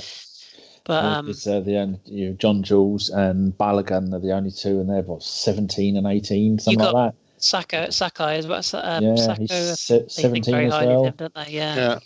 You got Bielik possibly coming back, although he'd probably be sellable as well, given European teams would have a look at him. I'd like to keep him. I think he's a player, but yeah, there's a few there, isn't there? A few more answers to Fife's forum. Buster Blathrule says, of course, we're a one team in a 6-team league. That's a good point. All 6 teams have success cycles that are ever changing, and players are volatile assets. Kroenke could spend less, take more, and still make top 4. Hashtag math. No, maths. Actually, on that point of Kroenke, by the way, I could just bring that up. I think quickly go over what it was. It says, will Arsenal ever be able to compete with the financial big 4 without huge investment from Stan Kroenke? I still think we can compete because we, unless we're bought, like Steve said, unless we're bought by a country, or unless we got the revenue Man United have built up over all these years, we're not going to compete full stop. So to say it's all Kroenke, that's the point I was just going to make, really. Our Josh has banged this drum a few times, and I agree with him. Everybody's cutting Kroenke off, and don't get me wrong, I'm one of them. I do think that I don't think his interest is Arsenal. I think we are a bit of a cash cow. But that said, we can't flog him completely until we've actually had a summer where he has been majority owner. Do you know what I mean? I'm not saying he's going to turn up like Wolves has closed down and go, here's all the pick and mix, boys, go for gold. But we haven't actually seen what his plans are, have we? We haven't actually seen it in operation. There is another point which everybody's conveniently forgetting, and it goes back to the fucking FIFA instant gratification, cash is king. Kroenke is actually forbidden by FFP from sticking shitloads of money into the club. Yeah, exactly. If Walmart or Asda, which Walmart owns 42% of, decided to put 50 or 500 million pound into the club, UEFA would say, "Oh, that's an unreasonable sponsorship because we know that the Kroenkes own that, and that isn't the market price, and you aren't PSG, and you aren't a country, so you can't sue us. So we're going to make an example of you," and they fucking would. This is the whole point, and this is the biggest problem with FFP, that it actually preserves the status quo, which is why, Man City break it and do what they like, but because UEFA are scared to sue them. Yeah, but if Kroenke did what Man City did, Man City would just do more. Yeah. Yeah. It's unlimited wealth, isn't it? But the point is, at the end of the day, is that we can compete if we get our revenue up and we spend the money we got cleverly. We haven't spent the money cleverly. Our commercial revenue's been shite, and we've done bad deals. And people don't know what deals we got lined up, do they? Like you said, Steve. No. I mean, there's the Adidas deal's one thing. Like Fifey said, how do you not know that they might just sign up with a fucking, I don't know, another phone or another company, another billboard? You just don't know, do you? How many more Guendouzi's or Torreiras have they got lurking we don't know about? Well, it's funny, actually. I interjected myself into a Gunner blog tweeted about Guendouzi and how if he'd come under Wenger. And Dave Sager was making the point, he was saying that he came from Lorient, and obviously there's quite a good production line at Lorient with young players. And there's a player called Claude Maurice who's the next in line, as Dave quite rightly pointed out. And I got involved and said, yeah, he's absolutely right. There are fucking players out there. Issa Diop's another really good example at West Ham. Quality centre-back from Toulouse. They paid about 8 million for him. And he was brilliant against Liverpool last night. He was, yeah. And that's the example. There is value out there, but... Look at Bournemouth, right? They haven't spent hardly any money. They get the same TV money as anybody else. They're not doing too badly at the moment for a club of their stature. Even if you look at Huddersfield, although they're bottom of the league, you look there and you think, what the fuck are they doing? How come? So why haven't they bought a striker? Oh, money. What do you mean money? They get the same TV money as anybody else does. Would you like to see us gamble on because I watched Norwich at the weekend against Leeds. They played some fucking good stuff. They got a kid there, Argentinian kid, Badella, I think he's called. Would you like to see us actually take a gamble on a mid-range, like you see somebody, like you said, Bournemouth, they got the lad Brooks. Would you not like to see us go, do you know what, fuck it, let's pay decent whack buy a player like that? Or But the problem is, what you were talking about before is nicking players off of Lorient and nicking the unknowns. That's where Arsenal have got to operate. That's where you've got to be smart. Because it isn't taking a gamble on getting David Brooks, because David Brooks, the gamble was when they paid 17 million quid for him. Oh yeah, if you want to prize him out of there now, it's 35, 40. Fuck off, 50, because he's British, and post Brexit that's going to be important. Believe you me, if football doesn't get a bypass, but also as well, he's obviously a player that City would love to have, that Liverpool would quite like to have in the future, and probably so would Man United. Yeah, and here's another thing. People sitting here doom and gloom over us not having money to spend. Fucking Tottenham haven't bought a player in 2 windows, and won't continue to until that stadium. And they're going to be losing a lot of their team on frees this season. Mm-hmm. You watch their screaming start very shortly when the penny drops that £1 billion stadium debt has got to be paid for by selling their team. Yeah. I've got a question for Kris here, listeners. I'm going to tweak the nipples of fate. Well, first of all, it's nice to see that Claudio Pizarro, 5 times of Werder Bremen, 40 years old, just scored an equaliser against Dortmund in the German Cup. Did he score? Did he? Yeah. I was watching a bit of that a minute ago. Third goal of the season. Bundesliga, 2 goals in 11 games this season, and he is 40. Talking about this, I didn't realise this, but I was going to say another thing when you scouting around, if you go to the Farmers League, Montpellier, they have conceded 17 goals all season. Yeah. And I was just looking at their defence. They have a 41-year-old Brazilian called Hilton. 20 games this season. So is there anybody there that we could get? Because they've got some decent players. They've only conceded 17. Yeah, probably not so much Montpellier. They have got a fullback who's called a cracker, Aguilar, who's a decent little player. But there's a lot of value. We made the joke on the French podcast before the transfer window that here comes the transfer window. That day when all English clubs go banjacks on Ligue 1 and buy all the players. This is so true. But that said, there is a huge amount of talent in Ligue 1 that you can still hoover up, and they will be hoovered up. Ismail Assar is one at Rennes. Christ, I've named so many before, haven't I? There's a wealth of talent. The problem you're going to have is teams are very soon going to start going for the same sort of players, and the problem, like Steve said before, is because everyone kind of knows we're not skint. There's no way we're skint, but we are a little bit short of expendable cash, shall we say? And if teams know that, then if they know we're in for a player, it's probably why we keep our business so quiet. Because the minute anyone knows Arsenal are in, we're just going to get blown out the water. And it's like the Batshuayi thing with the loan deal. Everyone can have him for 2 million loan, Spurs for 6 million loan. Yeah, but it's not. That was deliberate, Dave. That was deliberate, Dan. Yeah. Chelsea didn't want to lend Batshuayi, Spurs, so they asked them money they knew they couldn't afford. Yeah, but we are actually competing in the market of probably not even in the market of like an Everton at the moment for players. We really are. That's the kind of market we're in. We're not. I don't think we're in the same market as Wolves and Everton and Fulham. They've all got more money. Yeah, we're not in the market of Wolves because we don't have the pick of Jorge Mendes's client list. No, we're not Portugal A team. I'd like Steve said, I'd like to see us set up.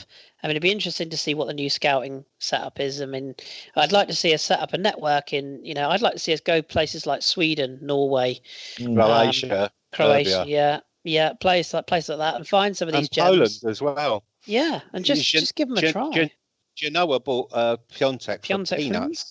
From nowhere. And I do understand that for every Piontek, there's 50 fucking players that are dog shit. But you've got to speculate to accumulate, haven't you? You've got to take a chance. And I'd love to see us. South America's another. Like I said in the pod, the MLS market.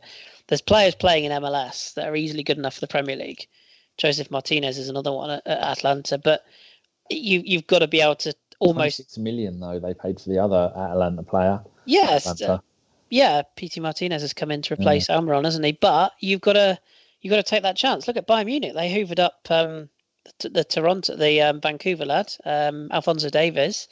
Raw pace, he's raw, but if he comes good, they got a 50 million quid player on their hands from MLS. Like and sometimes you've got to be the market leader. I mean, we tried it with Vela and Samuel Galindo and players like that. They didn't work out. But if you do corner the market and you do get those young players in, you've like you say, you've got resale value, but also you've got players that are capable of coming in and making a difference. There's a reason why PSG wanted Acosta from DC United, because he's the next rising talent he's an Argentine playing in MLS. It's not a retirement league anymore. It's a place where players go and rebuild careers. Yeah, or go to get noticed. Yeah, exactly. There's a lot of money floating around there now. Should I tweak your French nipples one more time with a quick question? Yeah. Henry has left Monaco. They've won 2 in a row. Yeah. So have you got anything to say about all the people that wanted Henry to be the Arsenal manager? Well, it was crazy, wasn't it? I mean, the only argument you could have is that Thierry knew the club very well, but he also knew Monaco very well. There's not really a big surprise that Monaco have upturned in form since Jardim's gone back there, because he should have never have gone in the first place. But that said, we'll never know. But I think it's very easy for people just to go, oh, Emery was a great player at Arsenal, he'll make a good manager. That's not how football works. That isn't.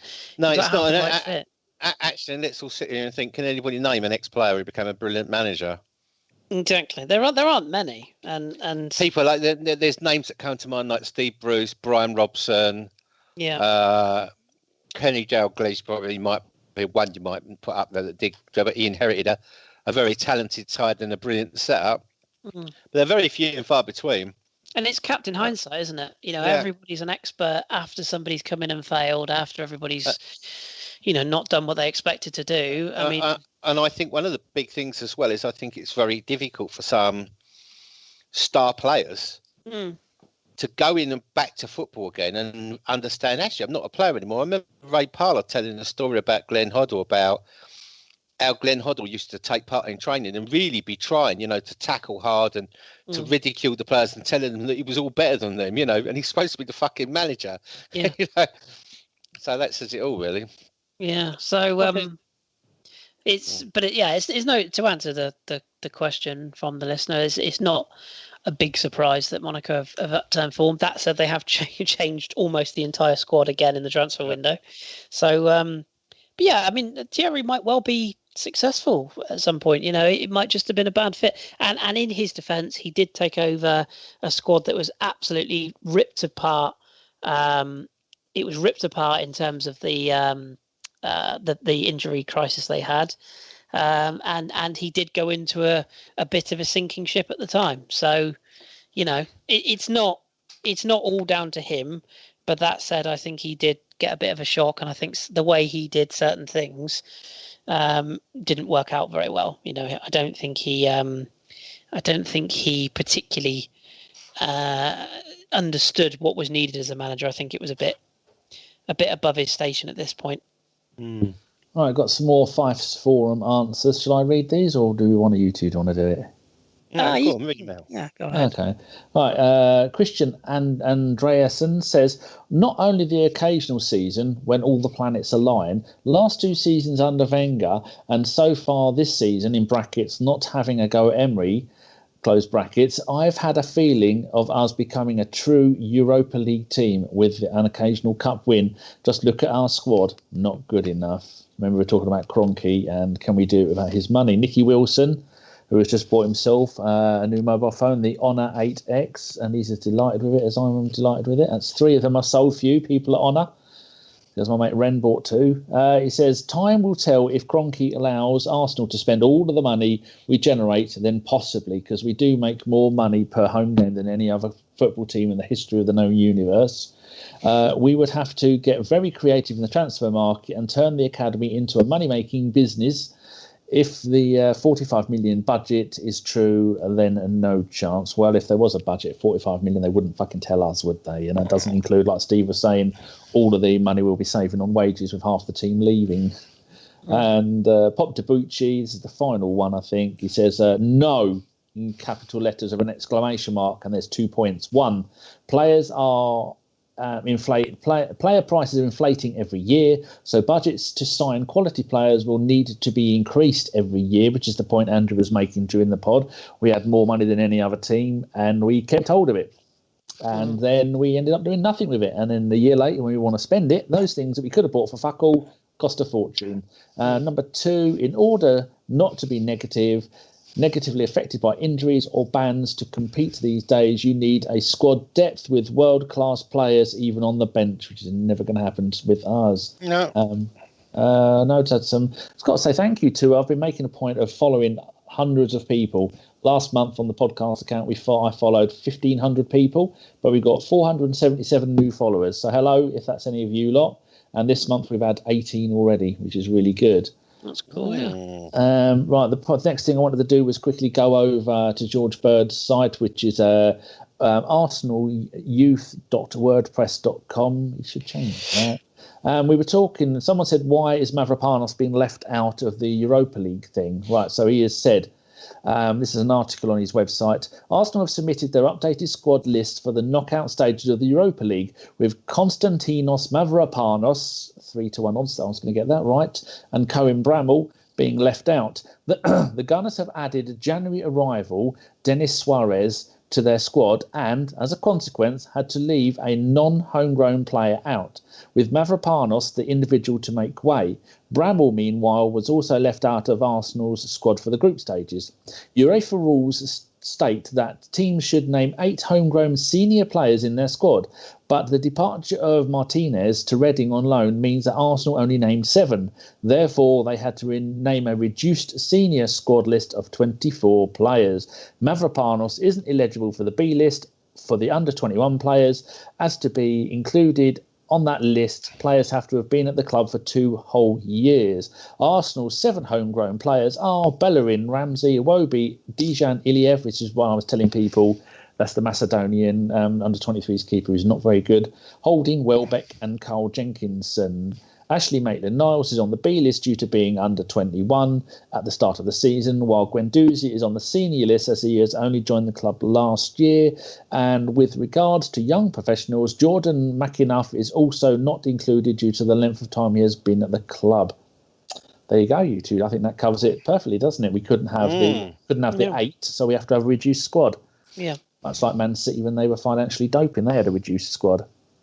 What do you mean when they were financially doping? when they were actually, the FIFA decided to do something about it rather than just accepting brown envelopes and getting on with it. 2 things, by the way, just quickly. No, I was going to stop and see if you had any points to make on that. Oh, okay, but nothing on that. But I was just going to say Werder Bremen have beaten Dortmund on penalties. And if you haven't seen it, I wouldn't normally recommend looking up Northampton goals. But if you haven't seen the second Northampton goal tonight in their 2-1 win over, I will find out for you. Wow, what a fucking goal that is! It's well worth. Is that on the Twitters? It probably is. Yeah, it's in League 2. It's against Tranmere Rovers, and it's the second goal scored by. Give me a second. Hoskins. Remember the days when Tranmere Rovers under John Aldridge made the playoffs of the Premier League a couple of times? Bloody hell, then they ended up non-league. Look up Hoskins' second goal. He's called Sam Hoskins. I'm sure it'll be on Twitter by now, Danny, but it's the second goal. Fucking hell. It's very, very, very good. Very good indeed. There we go. 5 seconds long. Sam Hoskins. Yeah. He's just walking on with 2 fire extinguishers. They've just, oh my word, Sam Hoskins take a bow and he's walking on carrying fire extinguishers. Oh yeah, no, if you go to videos. Yeah. I'm struggling. Oh, there you go. Goal. Oh no, that's not goal of the month. Again, isn't it? Oh, here we go. 91st minute, was it? Was it? Didn't think it was that late. It's the 30th of December. Oh, for fuck's sake. People go and find it on your own. Anyway, I'll try and find it. Yeah. Next thing we're going to do is, while we're on George Bird's page, is a quick loan roundup. Emilio Martinez had kept a clean sheet and produced a man-of-the-match display as Reading drew 0-0 with Aston Villa. This boy should have been ahead of Ospina for me and should have had a hell of a load more games than he's already had for Arsenal. If I go and have a look at his thing, it says that he has only managed to play 14 games for Arsenal. I don't know, maybe there's been 1, possibly 2 in the Premier League. Let me have a little looky-poo. He's played 6 in the Premier League. two seasons ago and 4 in 14-15. Now that's a criminal waste, considering what a talented young man he is. 6'4", prime of his career, and he's had 6 loans away from Arsenal. Such a shame. Reece Nelson was brought on in the 61st minute as Hoffenheim drew 1-1 with Fortuna Dusseldorf. Takuma Asano, the forgotten man, played 70 minutes as Hanover lost 3-0 to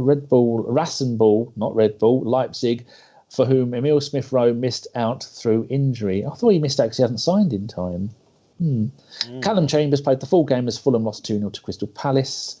Kristen Bielik played the whole game and was booked as Charlton lost 1-0 to Fleetwood Town. Kelechi Nwaki played 84 minutes and was booked as Porto B beat Penafiel, that's my boys in Portugal, 2-0 in the Portuguese second division. David Ospina was an unused substitute. Get used to that. You're no longer required. As Napoli beat Sampdoria 3-0. Matt Macy was an unused substitute. That's a weird one. As Plymouth beat Peterborough 1-0. That goal was offside. I haven't even seen it. Swine. Go on. This goal is not on Twitter yet, by the way, so you might have to watch it on Sky Sports News. Sorry. Carry on. Okay, fair enough. Quickly go through the under-23s. I haven't done in ages. We are currently, over Christmas there's not been much. There's been postponed games. We're 8th in the league of 12 teams on 20 points, 2 wins, and we could be back up to 4th. Everton to run away with that league. Our last game, we were playing West Ham at home on yesterday. We were 3-0 up by half time. Steve, did you see a little bit about that? What happened? Yeah, basically what happened was Mavropanos apparently scored some brilliant sort of like overhead goal. The only problem is no one saw it because it was a pea soup fog. And literally, I was watching the replay of his alleged goal. All I could see was a red and white shirt and a load of fog. It was basically, you couldn't see your hand in front of your face. And although we were 3-0 up, the ref had to abandon the game because it was dangerous. Yeah. Shame. We had goals from Eddie Nketiah, Willock the Younger, and Mavropanos. And good news for us, Mkhitaryan started the game. He only played half the game, as did everybody. So that's good. Good though. We need all the fit bodies we can get at the moment. Certainly do. But if you go to George Bird's Twitter at JeorgeBird, he's tweeted a picture. And you can just see it's just like it's a grey photo. So that's quite good. And he said that it was live. So, that game was abandoned. Our next game is on the 15th of February. It's so hard for these young players because their games are so far apart. But the 15th of February, we're away at Spurs in the league. They are they shit in this league? Yeah. Yes, they are. They're 10 out of 12, which is good. And they've won 1 in ages. The under-18s, we didn't play again, I don't think. Where's the Arsenal one? Yeah, the last time they played was the 17th of January. We smashed Spurs 5-2 in the Youth Cup. Our next game is on Saturday the 9th at home to West Brom in the Youth Cup. In the under-18 league, we are second, 2 points behind Spurs, but they are playing a load of first-team players in there because they have scored 54 goals in 13 games. But top goal scorer in that league is Balogun, who's our boy, who's really, really good. And Sam Greenwood, he's one for the future. He has scored 6. They've got him down as a bloody defender. That's the Sunderland boy, isn't it? Yeah, that's him. Really, really good player. So that's that. The Arsenal ladies are, is this the ladies page? Oh, yes. We are second in the league, 1 point behind Man City. We lost 2 games this season. Bloody hell, I thought we'd only lost the one. I lost to Chelsea and Man City. We've got a massive. We've scored 50 goals in 13 games. We just bought at least one new player in. I think it's a slightly older player. Might have been a Dutch player. I'm not sure. And we've got a game in hand, and we're only a point behind Man City. And that league has 8 games to go. So that's pretty good. Top goal scorer in the league is how do you say her name, Steve? Who? Viviana Miedema. Oh, there you go. Top goal scorer with 16 goals, and she hasn't even played all 13 games. That's a record for that league in the entire history of the league, which is brilliant. Not bad at all, is it? No. She scored all them goals for the Netherlands as well. Yeah, she's brilliant. Van Donk, who's my favourite player, she's got 10. And in the entire, you ever look up your surname? I suppose for you, not for you, Chris. There's loads of Carpenters playing, and there really isn't. No, there was one at Brighton called Richard Carpenter, but there really isn't anymore. I know this because I used to try and get my name in FIFA all those years until they actually added it. He was the only one that I used to have to be called Carter. It was really annoying. I know, Steve Steve's surname is top secret, isn't it, Steve? So we're not telling you your surname. There was one of my namesake who played for Everton. Many moons ago. No relation. I remember back in the day when I started collecting Rothman's football yearbooks, my surname is Sweetman. And there was one who was a youth at Fulham, and that was it. But Liverpool ladies have got one, and she is called Courtney Sweetman Kirk. There's no way we're related, because they're not related to any Sweetmans, because it's just the name of the bloke my nan was knobbing when she was pregnant with my dad. The old slapper. If only there was some Davies. How cultured. She's a cunt. She speaks very highly of you as well. And there goes the family viewing rating. Not unless you get hold of Derek Akora. She's not going to say much. Mary loves Dick. Oh, I feel the spirits. Yes, Derek. You've been on the wine. You've been on the shorts. All the vodkas. The ladies played Crawley Wasps. Now, what would that be if it's Crawley Wasps? I bet they were buzzing. Hey. Yeah. Look at that. Would that be Brentford or somebody? No. No, just Crawley. Just Crawley.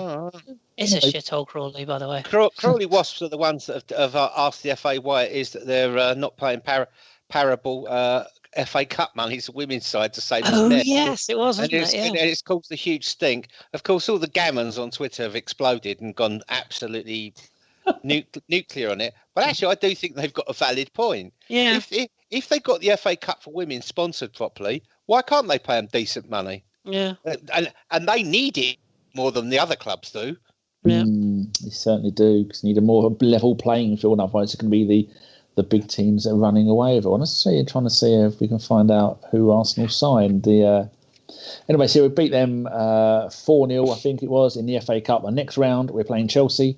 That's a repeat of the recent final. Oh, we brought in 2 players. Oh, it was they were both from Denmark. One from Montpellier. Her name is Catherine Veje, Veje. Veje, I believe, yeah. Yeah, and the other one is also, what is it? Did I say the?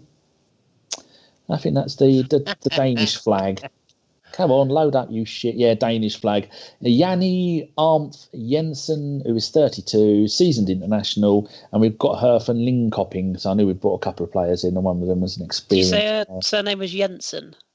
Yes. So we can expect 1 goal in 7 years then. Apparently, in the Ray Parlour book, he was called John Fax Jensen because he was known as a bit of a drinker, and it turns out he wasn't a drinker at all. I love Danish beer. If you haven't listened, I listen to audiobooks because I'm lazy and I can't bother to read. But if you haven't listened to Ray Parlour's audiobook, it is well worth a listen. I'm right near the end of it now. Yeah, I listened to it on the plane to holiday. It was really, really good. I'm just laughing that they just shown on 11 Sports in Polo Morata being unveiled at Atletico. And you're just thinking, yeah, there's a manager there who's renowned for fucking not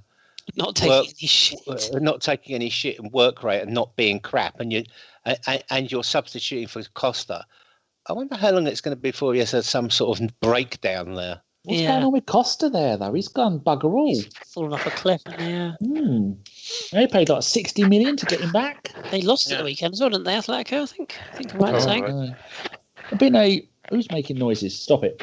Have you noticed in podcasts, Kris, the number of people that are using like when they don't mean similar to or I enjoy? It is an epidemic of cunts using like incorrectly. Stop it, you fucks. They're using it as rather than an Oh my God, I've had to turn some off.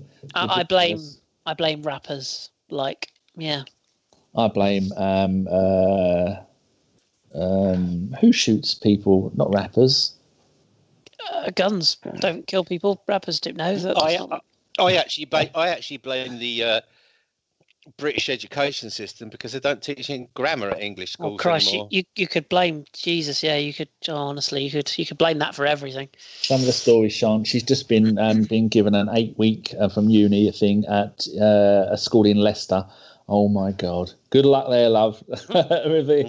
Them fuckers don't speak proper English at all. Imagine if she sent something like Newcastle or oh my God, Liverpool. Good God! The number of people who think that the past participle of the verb to do is done. Gone done it. I've done it, innit? Plymouth is when not it's a I good. did it. Plymouth is not a good place to have to use as this example because we come up with phrases like, what is it like? I is going up, and they always put Z's on the end of things. Or I was, instead of I was, I were. Yeah, I were. That's like, how comes East Anglia, where I live, and Plymouth, where you live, down the bottom left, have the same accent? And all there are me old dear, how you doing? Inham. Inham is an actual word. Or I got myself a computer. There's one phrase that really bugs me. I can't think what it is. I'll have to try and think of it in a minute. There's one phrase that I really you say the word. You say the words like that. Yeah. No, you don't say that in Plymouth. You say like at. Like at. But I love that. One of the things that gets me about my dad's village in Somerset, I'm not very often there. And when I'm there, if I walk in the local pub, you get some 65-year-old bloke coming. All right there, Steve, my old lover. How you doing there, boy? How's it going, my lover? All right? Yeah. Oh, that Bristolian accent, dirty bitches. 58 years old, and they calling me boy, you know. Yeah. All right now, my boy, my lover. Yeah. Another popular Plymothian phrase: "Get on," as in Godon. Get on, boy. Yeah, as in get on with it. Yeah, exactly. Should we do some physio room, some injuries? Apparently Mustafi is out. Oh, that's a shame. Has he broken his cowardice bone? No, he's got sore marks on his arse from all that sliding. It's a return date February the 9th, which is I think is this weekend, isn't it? I wouldn't be surprised to see him miss that Huddersfield game, you know. We must find out what stay on your feet, you cunt, is in Spanish. Or German. Or English. I've got a picture somewhere of Mustafi stood there with his hands on his hips in training, looking really pissed off. You know, it's like one of those moments where you've just done 150 and the old biller just pulled you over. You've been shown off in front of your bird and you've just been pulled over by the old bill and you're getting a right bollocking within their earshot on the side of the road. He looks like that. And Carcedo's standing there. He's like half his size. He's waving his finger. It's right in fucking Mustafi's nose. The vehemence on Carcedo's face is like bordering on psychopath, which we all know he is. And you could just think the only thing he could be saying to me is, how many times? Stay on your feet, you cunt. Feet, you fucking, yeah. You can imagine. They've got to be coached, haven't they? Surely. Yeah, but that's what I said earlier on. Some players can't be coached. They're the football version of unemployable. Same mistake over and over and over and over. If listeners want to have some fun during games, when the camera breaks to Emery, don't watch Emery. Look at what Carcedo's up to in the background. Look at his fucking knees. I was going to say, I love the fact he's in shorts all year round. Is this the Spanish Vic Akers, isn't he? He is, little Vic and the Akers. But is this the pacing up and down, punching walls, going down the tunnel to celebrate violently when we score from free kicks, celebrate defending corners, wandering into the technical area to abuse Mustafi or anybody else he thinks who might not be pulling their weight in defence. But the best thing is his general sort of demeanour is one of those sort of the blokes stalking up and down outside a pub waiting for someone to come out and wants to kick their head in. Man's an absolute psycho. It's great, isn't it? But apparently, Ornstein was saying he's really, really, really popular within the club and very highly regarded as a brilliant coach throughout Europe. Doesn't surprise me that. Yeah, he looks like a sort of guy who's knows his shit, I would suggest. A few more injuries to cover. Granit Xhaka, groin injury, no return date. That is worrying, isn't it? Yeah, that came out of nowhere, didn't it? All of a sudden. Yeah. Didn't come off substituted, did he? No, he didn't even make the squad. He wasn't even in the squad, was he? No, I mean the game before that. Oh no, I don't think he did. No, he just didn't you have to play centre half in the game before? Yeah, that's probably how he's done it. Yeah, been bent left, right, and fucking centre. Jesus. Socrates ankle injury should be back the 21st of February. It says here. Remember, I found out from previous experience, Physio Room isn't always that accurate, but it knows more than I do. It says Socrates doesn't have a big injury, but he isn't okay to face Cardiff. I don't know how long, but I think it may be 2 or 3 weeks. Another guy you should follow is a guy called Ben Dinnery, Dinnery. He's a Spurs fan, but he's got very good contacts and he's very good with how long people will be out and stuff. Yeah. Not following a Spurs fan. Ashley Maitland-Niles, knee injury, shut your face. She'll be back at the weekend. Oh, that's been a while. Hector Bellerin says R.I.P. Rob Holding R.I.P. Danny Wilbeck R.I.P. There you go. See the picture of Hector in the vintage 94-95 home jersey the other day. That was quite nice. Enjoyed that. I've just been left it on BT Sport after the FA Cup game, and he's inside Arsenal somewhere, and someone has brought in 4 big racks of old kits. Shirts, out the Spanish 82 one. And it was the interview, wasn't it, that he did with, I think it's the guys from Classic Football Shirts, I think. Yeah, that's right. Yeah, they're a good, really good site there. I followed them when they were literally an eBay shop, and now they've got a full website, museum, the fucking lot. A good group of guys, those two. You've run that. Jack Wilshere out ankle injury. There you go. He doesn't play for us anymore. That's a little kick back to 2018, and finally, that was money well spent, wasn't it? Can we just all have a big snigger at West Ham paying him about £6 million a year in sick leave?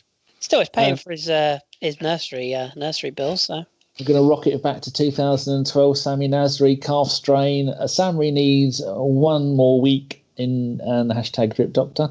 Allegedly.